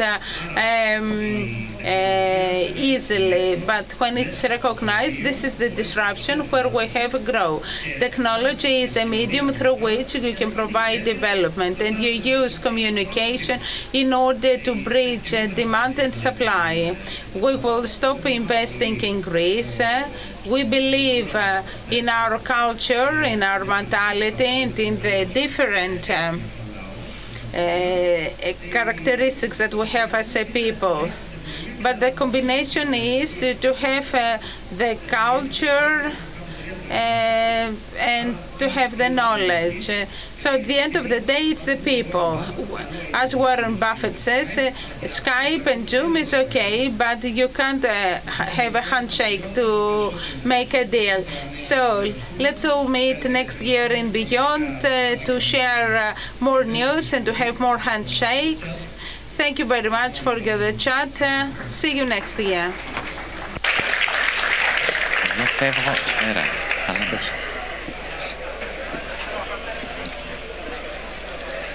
Zie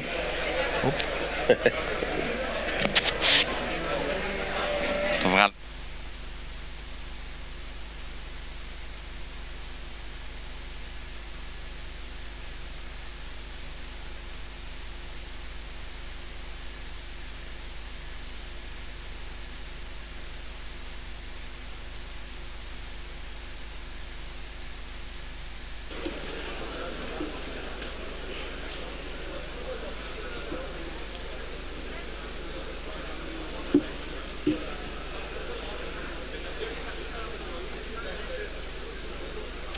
Ευχαριστούμε πάρα πολύ, κύριε. Thank you very much for the discussion you had. We move on to Miron Flouris, who is Associate Director in Business Development, EY Greece. He will talk about leveraging Greek startup ecosystem.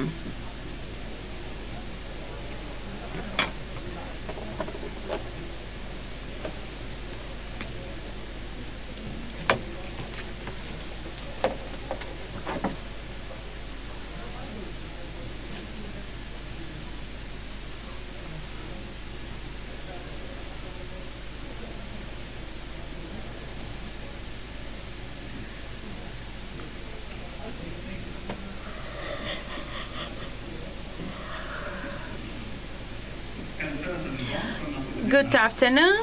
I believe you can all hear me. We'll talk about a very interesting issue in my view today, how we can take advantage here in Greece whatever has occurred in the startup ecosystem and further enhance them. I come from consulting world and we are always obsessed about where we are and where we are going, and we want to see benchmarking. The truth is that many things have occurred in Greece concerning startups. We have started getting into the European map, although we're still lagging. That's why let's see where we are right now, the to-be state. On the right, we can see that in 100,000 citizens, how many startups exist and how many unicorns exist in Greece compared to abroad. In this way, we can see where we are. In Greece, we have one unicorn and we expect 2 more to come out. That's a great success in my view. If we think of what things were like a few years ago. And the startup ecosystem increases in figures, but the targets that as a country has set is very high. 5 to 10% in unicorns coming from Greece, according to government, and a lot of employment posts. I'd like to make a pause here and remind you how we reached that stage. The last 3-4 years, important steps have been made in the startup ecosystem. That is, in 2 nodal points where we had 2 big problems. The first one was the institutional and regulatory framework. But we started having new legislations and initiatives like Elevate Greece, and an effort been made to reinforce research. For example, the spin-off new bill. So a series of legislative acts were created supporting startups. At the same time, a lot of money came in, starting with equity fund, and then more money came. Today, Thanks to the contribution of the developmental bank, there is no problem to say that if we have an idea, we can't finance it at any stage. However, although so many important things occurred, let's go back to Earth. Greece is still lagging behind compared to what we would like to happen. You can see some characteristic figures that bring us back down to Earth. I'd like you to keep in mind two things. Out of all this movement, we see two major problems. The first one is that the research that is carried out in Greece and universities in general don't have the response they should have to business world. Ideas and patents don't leave universities in order to turn into practice. And on the other hand, businesses, which are the core or trunk of growth, still has difficulty in absorbing research and innovation created in Greece. So we have difficulty in transferring knowledge, transferring the knowledge to production. And things become even harder because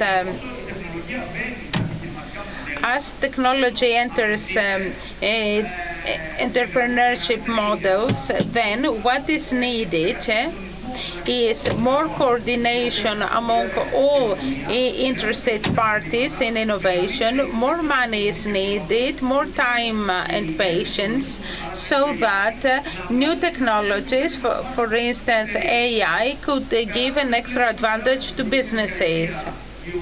In the previous decade, we had a lot of platforms. It was B2C, and now we have technologies and business cases that demand high technology and therefore high experimentation, a lot of money, state aid, grants in order to reduce the risk. Therefore, one way or another, we can conclude that what is needed for this system to be leveraged and the gaps that exist in the ecosystem development and growth to be filled in is only coordination and collaboration. If all these players that you see on the screen to work together in the form of an ecosystem, not in a linear relationship. This has been realized and understood that this transfer of technology to businesses demands another type of treatment. TTOs are created in universities, clusters are created for SMEs, hubs are also established. Both in Greece and in Europe, it has been understood that if we want to move forward, there must be a coordination of all involved parties and stakeholders. We, as EY, have a role to play. We must smoothen this experience, and the experience that we have from businesses, we should transfer it and act as a bridge. We want to be part of this ecosystem and bring in contact those who seek innovation and those who provide innovation, who supply innovation.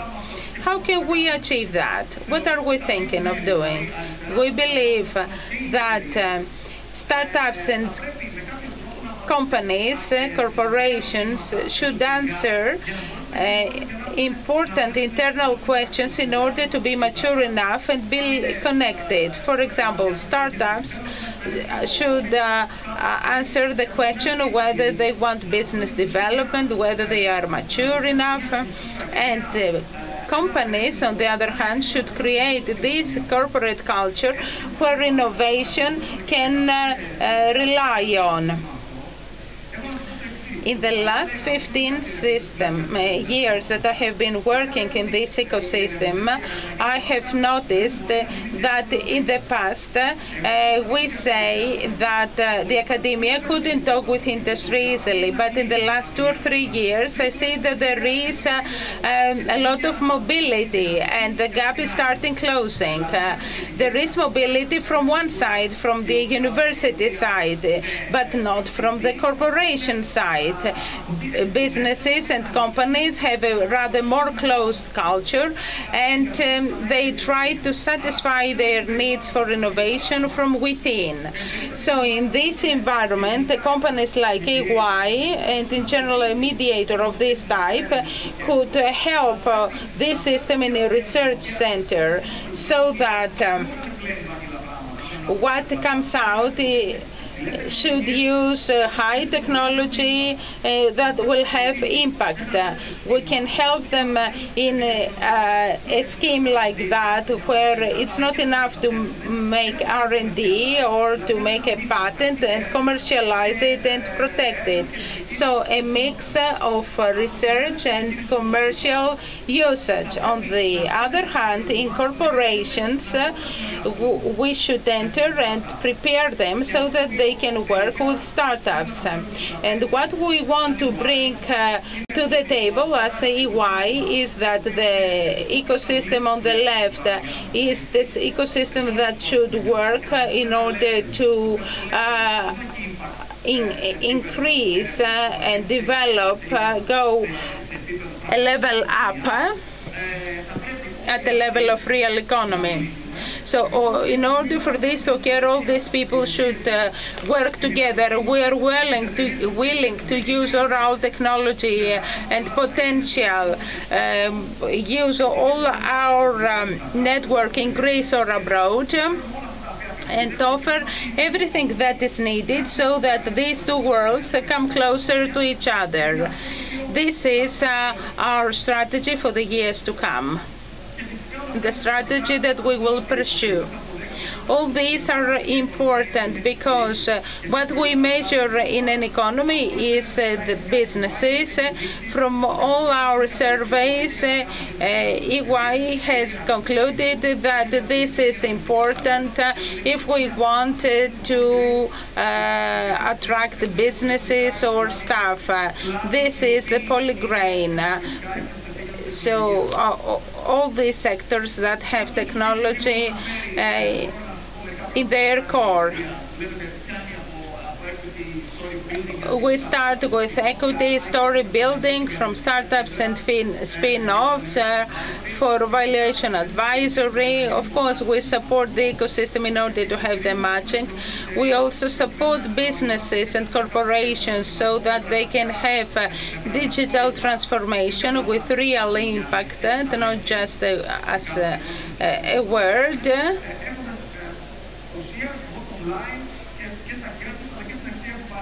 And this will have essence and substance in their profits. To conclude, I'd like to talk to you about some initiatives that EY has been undertaken. It is called EY Velocity. This is a tool that we provide to startups. You can call us to talk about it. We give you a model, a specific growth model by EY, where you can enter your data and it will show you what you should do in order to develop. Another tool is EY Finance Navigator.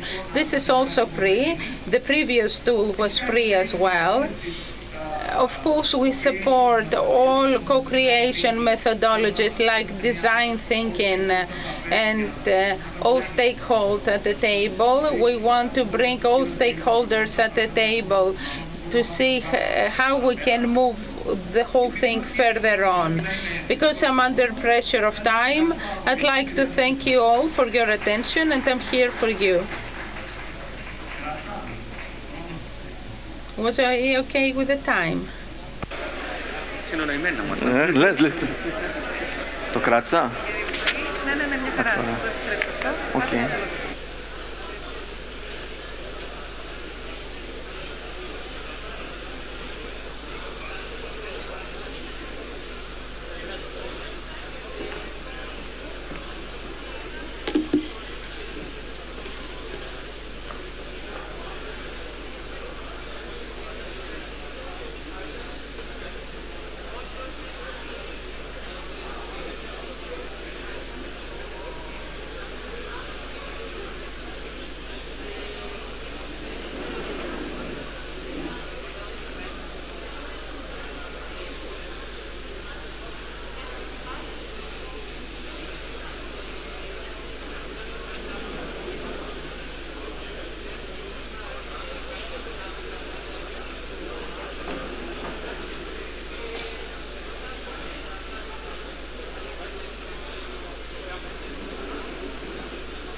Πού βρέφει.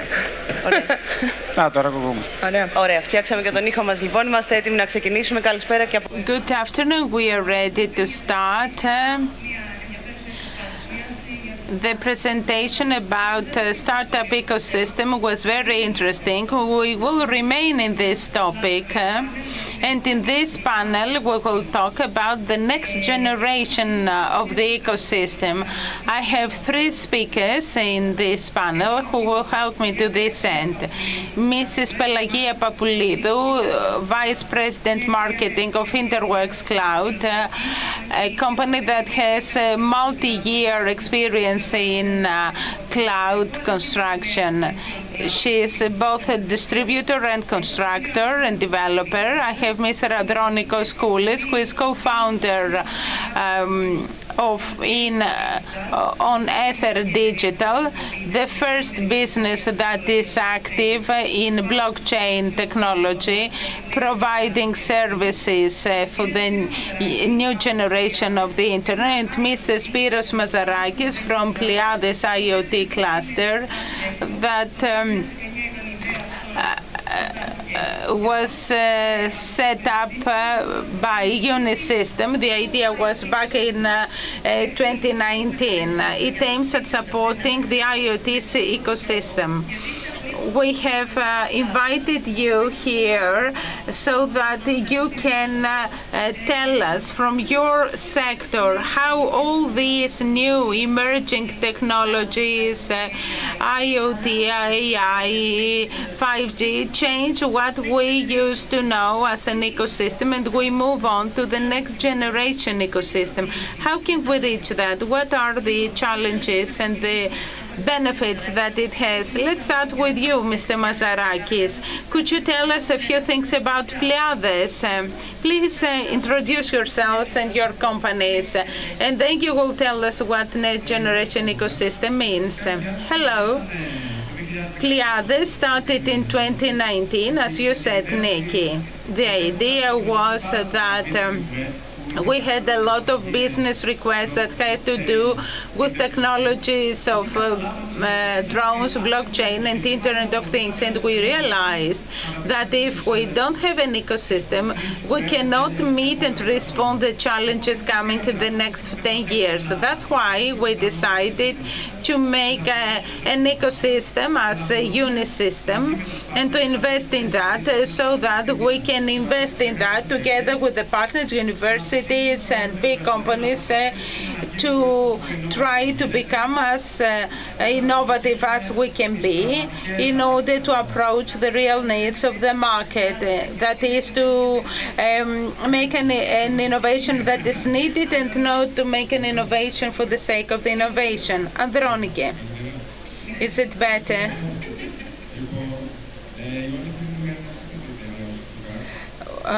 On Ether is a newly founded company in Greece.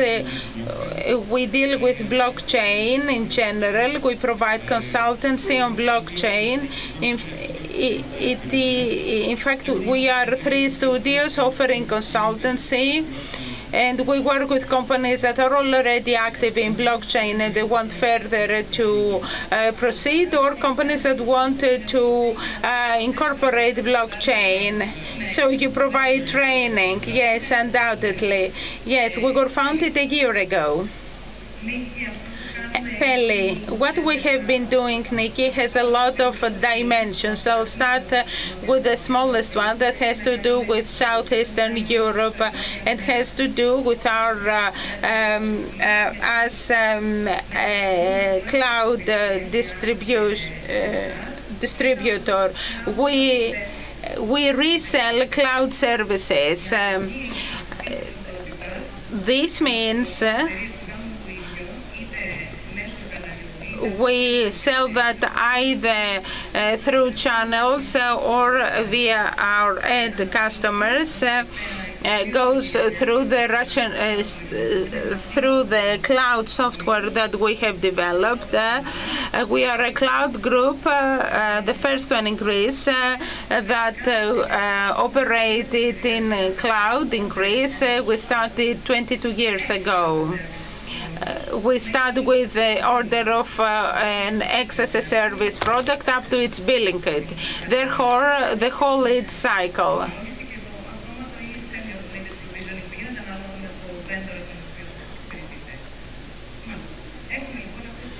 So we have these three different aspects of the ecosystem.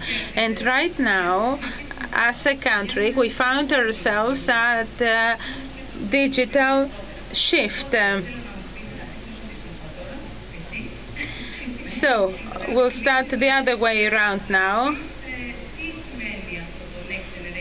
Can you tell us what this next generation means?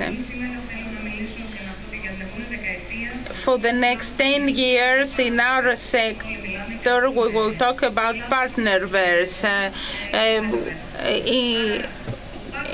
Partnerverse, what is that?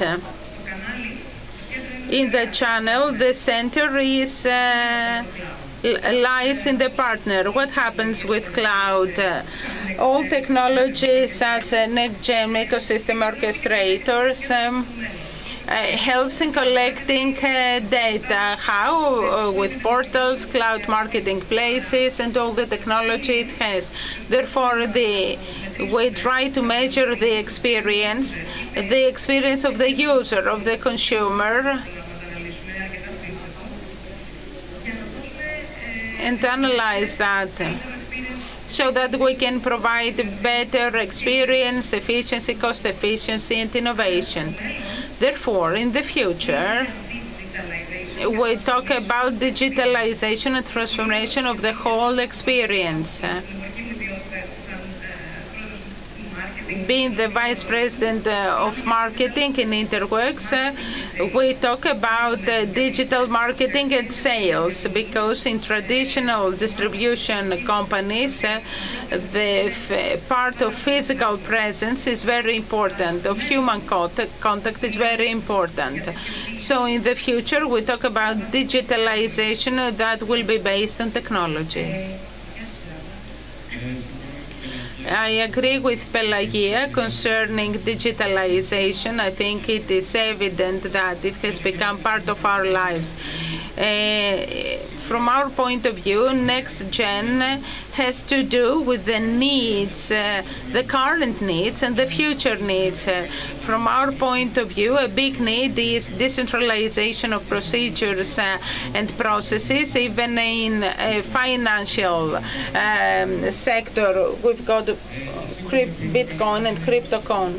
And another great need is accessibility of the greatest number of people to the ecosystems of next generation. Can you give us an example of decentralization? CryptoCoins is just an example of how we will use blockchain technology to decentralize the financial sector.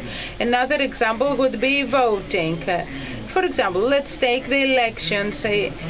It's a big procedure and process, but it's a centralized system. And the participants don't know how it works, what's the procedure, who has voted what. All this could have changed. It could have become transparent using blockchain technology. Spiros?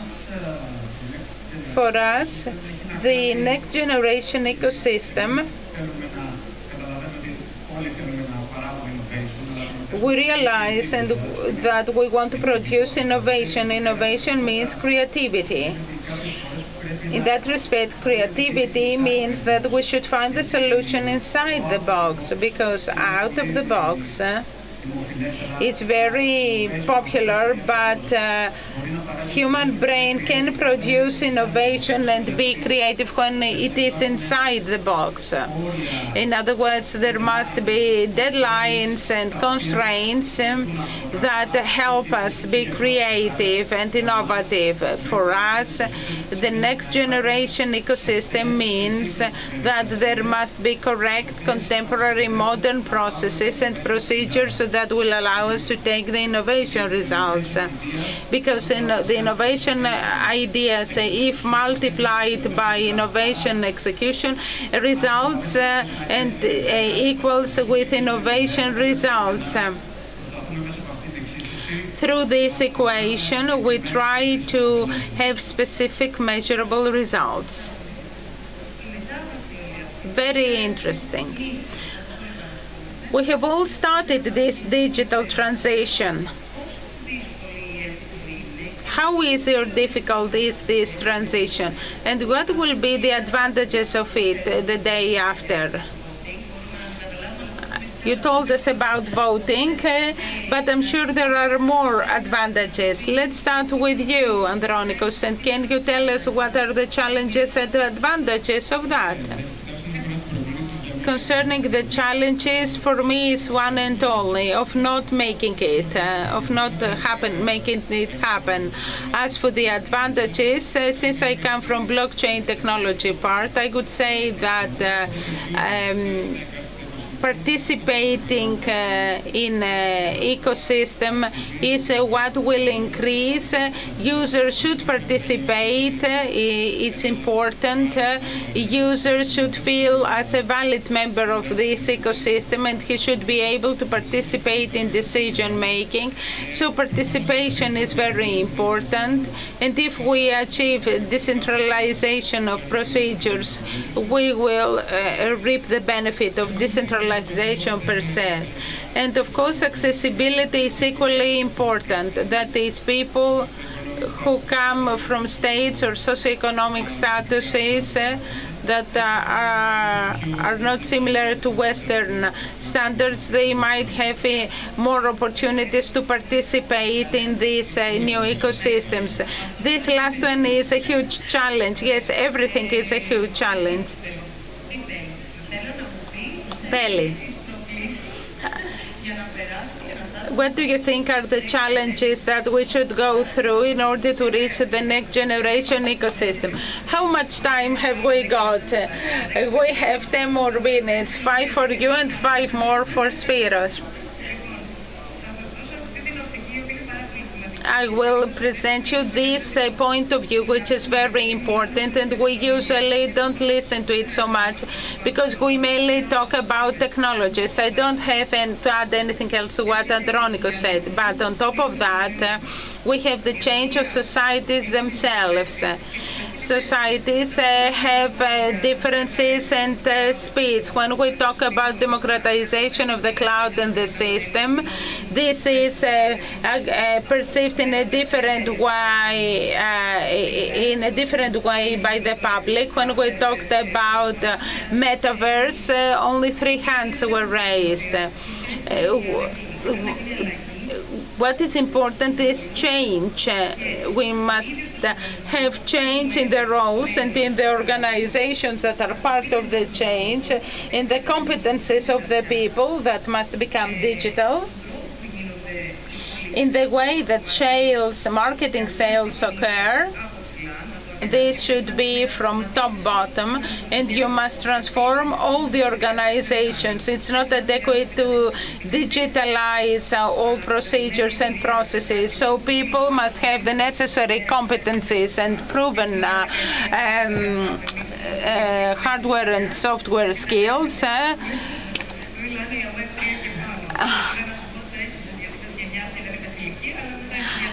Because the young generation talks about Web3 and above. So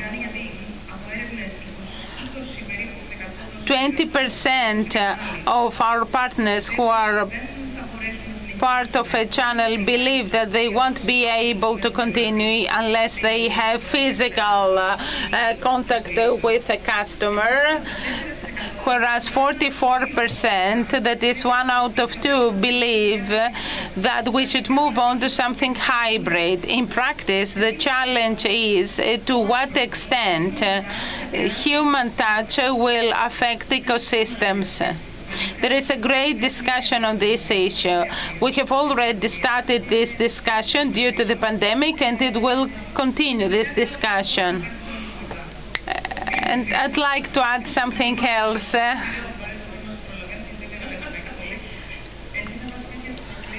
Can you tell us, will you tell us about the challenges, the advantages, or both in 5 minutes? I'll try to talk about both.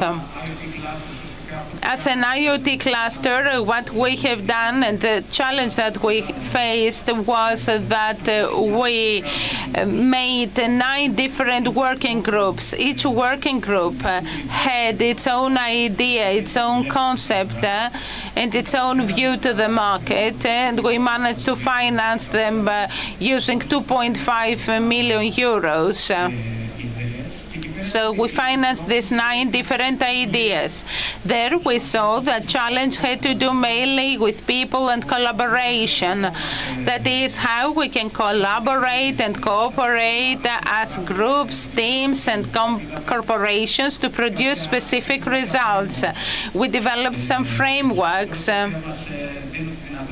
that give us the possibility, and we realized that the results are very encouraging.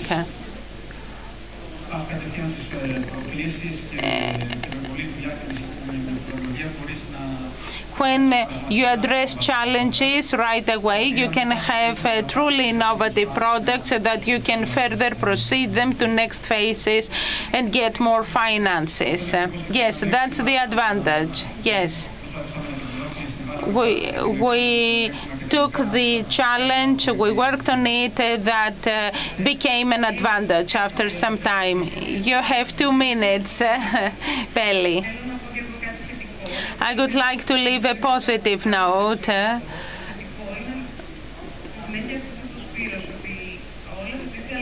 What is positive continues with what Spiro said. All these changes make you to make an environment where we will have synergies, and that's positive. In our cloud ecosystem, in partnership, this is very important. Analysts talk about that as being the fundamental change in the future. Co-weave, co-sell in the whole sections of an organization, and even co-management. Yes, that's the new trend and the new roles that come out in the market, like the chief channel orchestrator. That's something new. To conclude, we use technology to an extent. In the next decade, we will use it, all of us, and by the end of the decade, I hope that we will learn to confide in it. We're very close to that. Unfortunately, during the last 2 years that we were enclosed in the house, helped us to trust technology. I don't know if Google need 10 years. It might be shorter. Thank you very much for your time. Please stay here because we have VR and AR. Emerging technologies are here.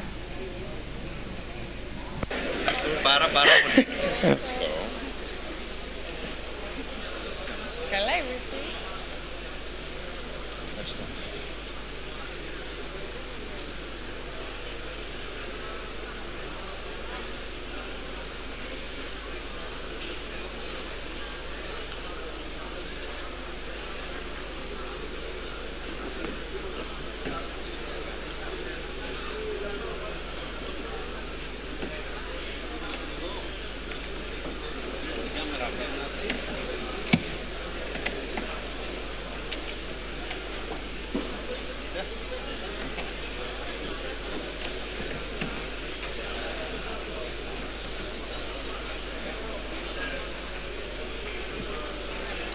Πού είναι φιλιό? Where is φιλιό?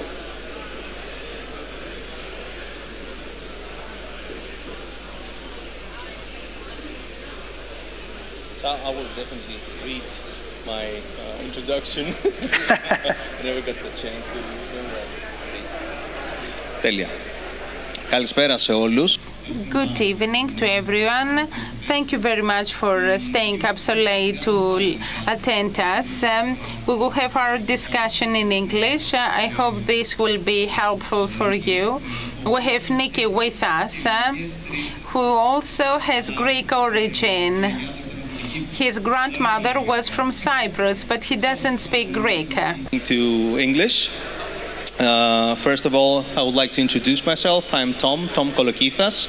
I come here as the president of the Greek chapter of the VR-AR Association, a global organization who is trying to connect its members to learn and grow so that they can take their business from their country into the whole world and then conquer it, if I could just say with enthusiasm. But we're here today to discuss a very nice and interesting topic, I think, in my opinion, with two really important people from the industry, which I would like to welcome. Welcome, Nikki. Would you like to introduce yourself and then give the pass to Mr. Papagiannakis to introduce himself as well? Yeah, thank you. So my name is Nikki from a company called We Are Immersive, based in the UK. We've been running for about since 2014, so as far as this technology goes as a company, we're quite old. So we benefit greatly from being a young company in the grand scheme of things, but quite an old company within the industry. So yeah, and I've been a part of it, and it's my job to kind of help with spreading the good word of immersive technology. Thank you very much. George? Thank you very much, Tom. My name is George Papagiannakis. I'm co-founder and CEO for AMA VR. It's a startup. Our mission is to accelerate the world's transition to medical virtual reality. My other hat is an academic. I'm a professor of computer graphics at the University of Crete and the University of Geneva. I've been working in the field for the last 20 years, and I'm looking forward for the discussion today. Thank you very much. So coming back to the topic of our talk, the ethics of realism in virtual and augmented reality. So my today's moderation through my research is based on a paper from Mel Slater. Whoever would like to read it, please reach out to me on social media or in the internet and find me. And I would like to read something from it and share it with you, and hopefully will be the fundamental of our discussion today. So, the golden rule of reciprocity, which means the way you treat others is the way that you would have them treat yourself, is present in most philosophical traditions and also religions around the world, and also can be thought as a fundamental human moral imperative. So the first and most positive aspect of virtual reality is that the possibility to give people the experience of being someone else. So for example, and to get a little bit more of understanding, I can enter the metaverse and then I can be a kid, since I can just be one, or a woman, or a scientist, or even a criminal. So having that in mind, we're here today to discuss the ethics of realism in virtual and augmented reality, and somehow in general of our behavior also in the metaverse. So jumping into my first question for our guests. So a fundamental and moral principle that human beings have a duty to treat each other, each person, with respect, which means to do as you would do, as somebody would do to yourself. So does that, in your opinion, apply to virtual characters, and why? I could start with you, Nikki. Yeah, I mean, absolutely. In the very core of it, treating the people who are these characters as you would like to be treated. But I think there's kind of two aims to this, and like you pointed out, the metaverse and this immersive tech is a really powerful empathy tool. So it's a really, really effective way to put somebody in someone else's shoes. At that time, you may have other people who are acting a part for the purposes of training. For example, if you are police training in VR, which is something that is being done already and it continues to grow, and somebody's in there acting the part of a criminal, there is that kind of suspension of belief in that you must go treat this person as the virtual avatar that they are projecting, the same way you would if somebody is engaging in physical role play. They are in that moment embodying somebody else. The kind of careful element that we need to take from this is there's an additional layer of disassociation. So we go further into the realism of them being somebody else, and it's about just carrying that mote of knowledge that there is a person behind this, and they are doing this to help me train, for the police service. So while in this moment they are acting the part of a criminal, do also need to be mindful that they are there's a person behind that veneer, and that veneer only lasts so long. I would say it's a pretty controlled environment in training, but in the metaverse, it's a different situation. But let me also get to George on this question as well. So the paper you mentioned is very interesting, from Mel Slater. I know Mel, he's the editor of the Frontiers in Virtual Reality Scientific Journal. I am also editor in that paper. I'm just giving all this information to know where I'm coming from. I'm coming from the computer science background, so I would just focus mostly on the realism of the virtual reality part. The ethics is something debatable and philosophical, which I'm not equipped to discuss more about that. But on the realism, it's very interesting, on VR and AR. Mel speaks about two different illusions. The place illusion, which is being there in the virtual world. And that one shouldn't be mediated. We should be free in the virtual and augmented world to roam upside down or fly. Normal rules shouldn't apply because it's fun to be there.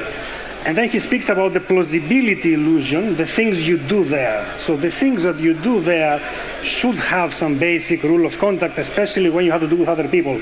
Because when we're interacting with others in this plausible world, you need to maintain some basic rule of conduct as we have in real life. So I think for that part, for the plausibility illusion, the things we do in the virtual world, especially with other virtual humans, but they have real humans behind there, we should have some basic ethical rule of conduct. Okay. So I couldn't resist now to ask. I was hoping for your personal opinion, to tell you the truth, but all right, I'll take it there. So by having rules, all right, in how we behave in XR mediums in general, I'll just use the word metaverse, so generalize it, all right? So how to behave. Is that, in your opinion, resembling somehow policing creativity? If we do create these rules, as you agreed, I think these you can look at it that way. Definitely, I think that is a point of view you can hold, and there is some legitimacy to it. But fundamentally, we have rules in the sort of things you can put on film. We have rules in, the way you behave in everyday life, and they don't stop creativity. In fact, creativity is often found within the restrictions. So people finding, there are things they won't be able to do or should not do, or at least approach with an area of caution. But that creativity in itself, people will still do that. Humans are innately creative people, even those that people view as technologists or accountants and things like that. They're innately creative in some way or another. So this is looking at this as just another medium, looking at this as from the ethics of that realism. It's no different from portraying somebody getting shot in a film. There's rules and conduct around that thing. So I don't think we're policing. It's not censorship so much as it is guidance, in my opinion. Thank you. Very interesting, George. I think we should start discussing a lot about this type of questions, especially in comparison to generative AI. I mean, now we can generate a lot of deep fakes, and they can be used for political use. Imagine generating this kind of virtual worlds with high realism, and then they can be used for these other purposes. So it is a very big heated field. I don't have the answer about that, but we should not use the metaphors of the other mediums for that medium. An example for that is when the first cinematographers, Lumiere brothers, started in early 19th century, the camera was fixed because they were following the rules of theater. They could move the camera, but they didn't know about that. So yes, we should have ways of maintaining how you generate content, especially highly realistic content in VR, but we should have new types of rules of how we can go about that, not using the previous metaphors of other mediums for that. I'm really happy to be in your company. I like your perspective, so it gives me some space to dig a little bit deeper.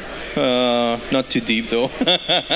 So this is this personal question that I would like to share with you and get your opinion. So long-term and frequent use of XR might lead to people prioritizing the virtual world over the real one.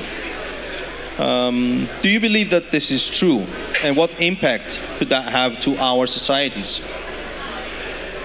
I think it's already happened, and maybe not to the extent that the question was kind of guided to, but social media is already this sanitized version of life that is put online. If anyone, like the people that follow me on social media, look at my life for the past week, and I've been eating at restaurants twice a week and spending all my time in sunny Thessaloniki, that's not what my life looks like. So there are people already that value their digital lives more than their physical lives, and they put stock into this virtual world, albeit not an XR virtual world, but a virtual world altogether.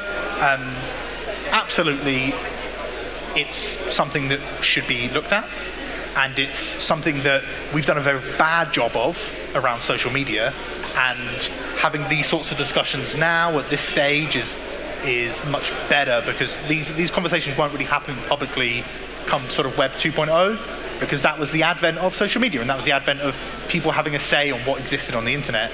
This is now, the next step, Web 3, and it's people are already here and they have a voice. So consumers need to have that to speak, creators need to speak, and the customers that are funding these spaces, like governments, like companies, need to do their due diligence and actually reflect internally and say, okay, so what do we want to do, and do we want to have safety tools and all of these things, because it wasn't done before, and we're seeing the fallout from that now. Sorry for interrupting, I'm sorry, but Yanis has a question about your discussion. Hi there. So we're currently building Greece in the metaverse. We've built the center of Athens, Monastiraki and Psyri. Inside that metaverse, there is a lot of 3D art. And what we're doing, using augmented reality through our social network, is we're putting the 3D art that's in our metaverse onto the real streets of Athens in the middle of Monastiraki Square. So my question to you is, to what extent do you think companies like us, in collaboration with companies like you and the Greek government, should be creating augmented reality experiences for citizens in a centralized manner? And to what extent do you think that we should be creating collaborative spaces for citizens to be able to create their own augmented reality experiences, to put those experiences onto their own streets? And where do you think that line is drawn?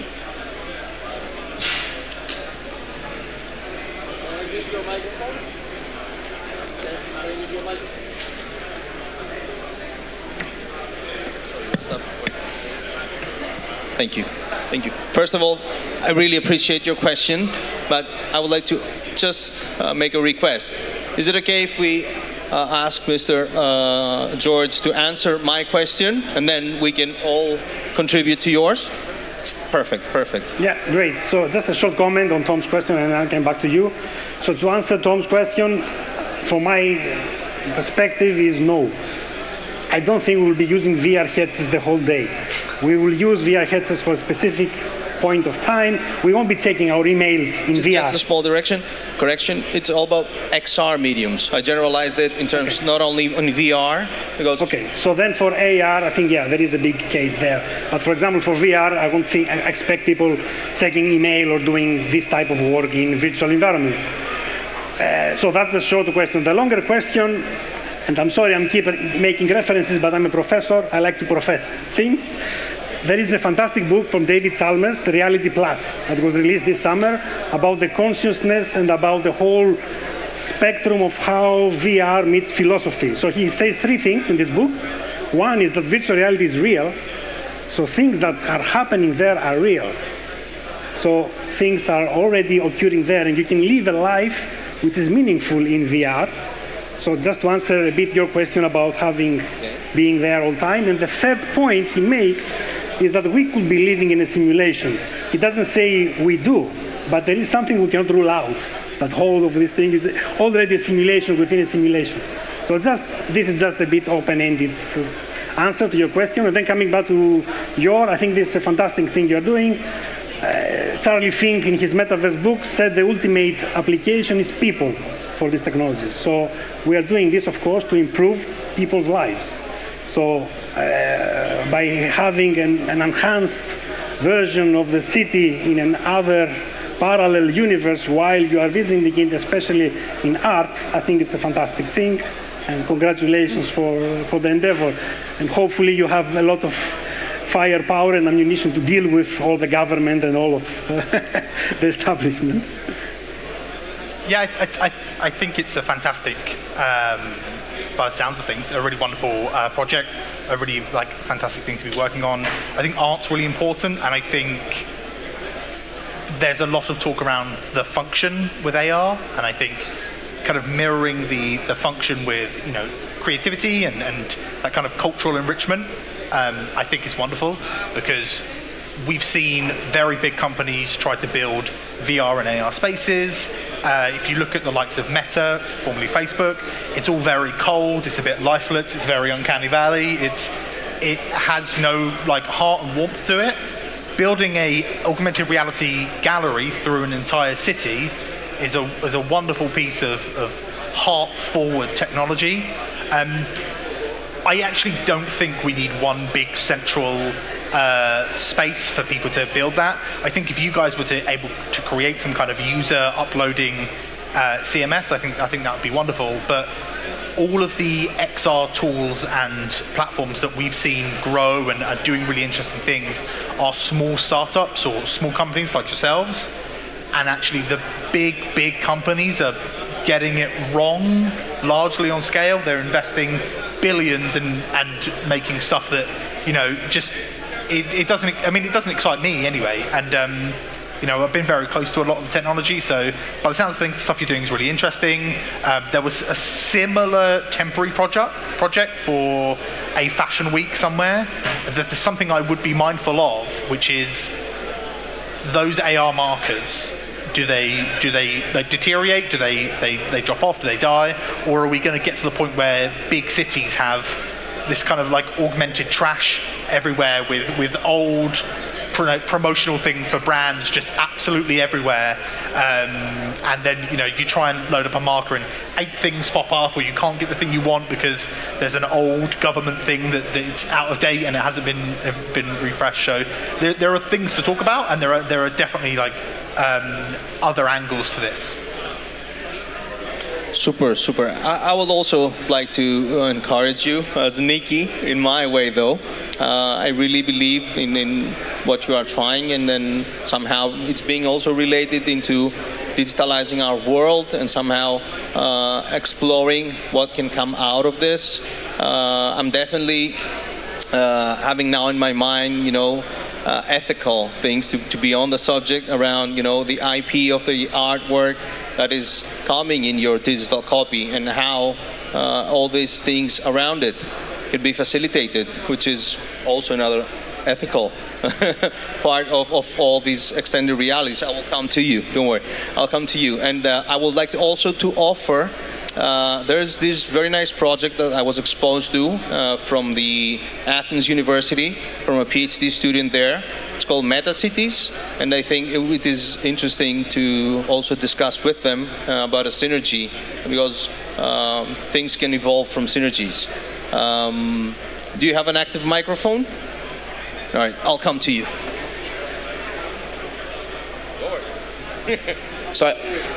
I think you're right on that collaborative part, and I think the solution actually ends up coming down to ownership in the metaverse and digital real estate. So the part of the way we've done it and why we talked about having private organizations and Greek governments involved is I've literally built Monastiraki brick for brick in the metaverse. And so there are some companies which, if you own that specific building, you are that tenant, we are giving you the right to the digital real estate as an NFT.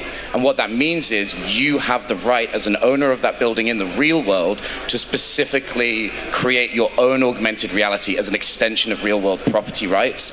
So then the question is, you know, think about Exarchia and think about the way that square looks and just think about those types of creative areas. Which areas in the metaverse do we give back to the people and allow them to collaborate in?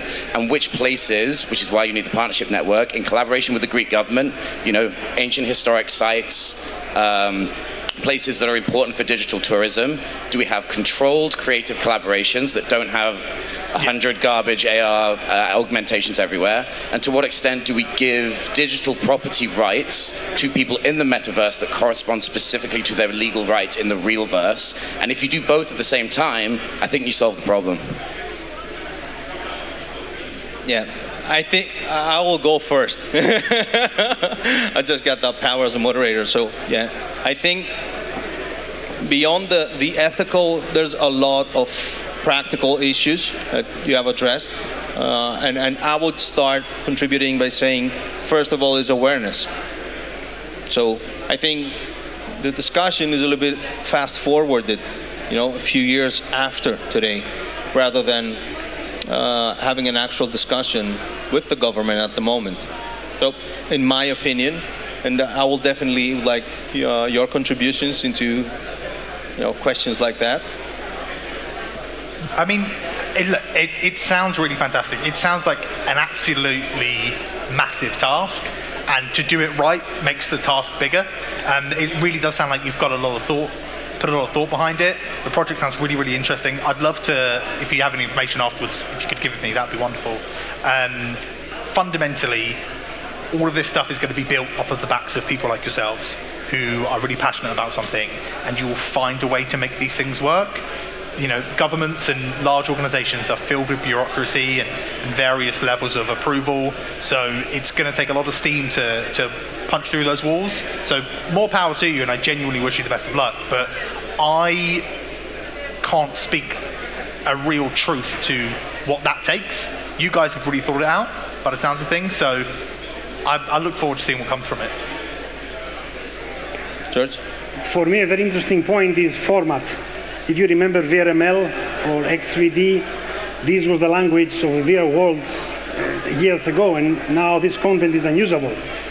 So a critical point is how the glue is happening of all these different digitally born artifacts, that they will be persistent, that they will stay in 10 years, 20 years.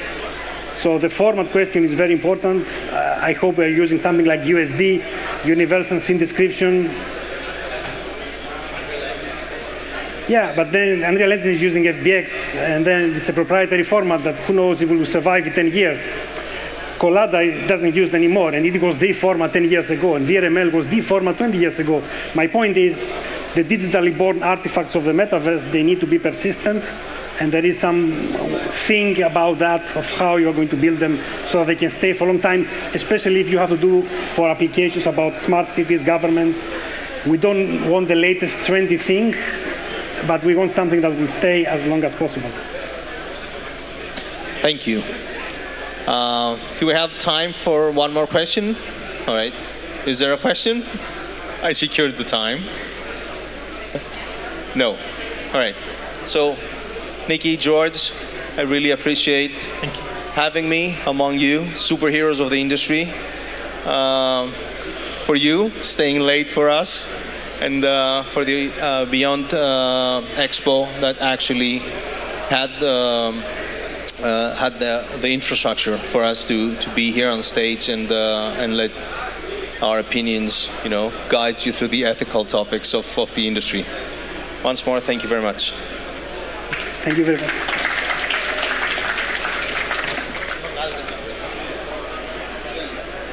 Can we take a picture? Yeah, absolutely. Oh, I'm still fine.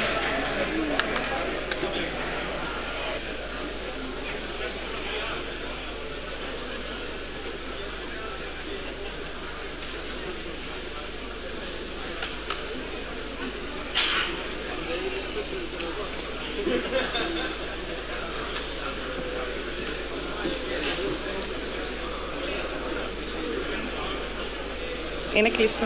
Ωραία. Κυρίες και κύριοι, φτάσαμε στο τέλος του συνεδρίου της δεύτερης. Gentlemen, we have reached the end of the second Beyond. Our rendezvous is for next year. 150 speakers participated in our panels. They focused on technology trends. Thank you very much for participating and for staying up with us so late. May you all be healthy. Thank you.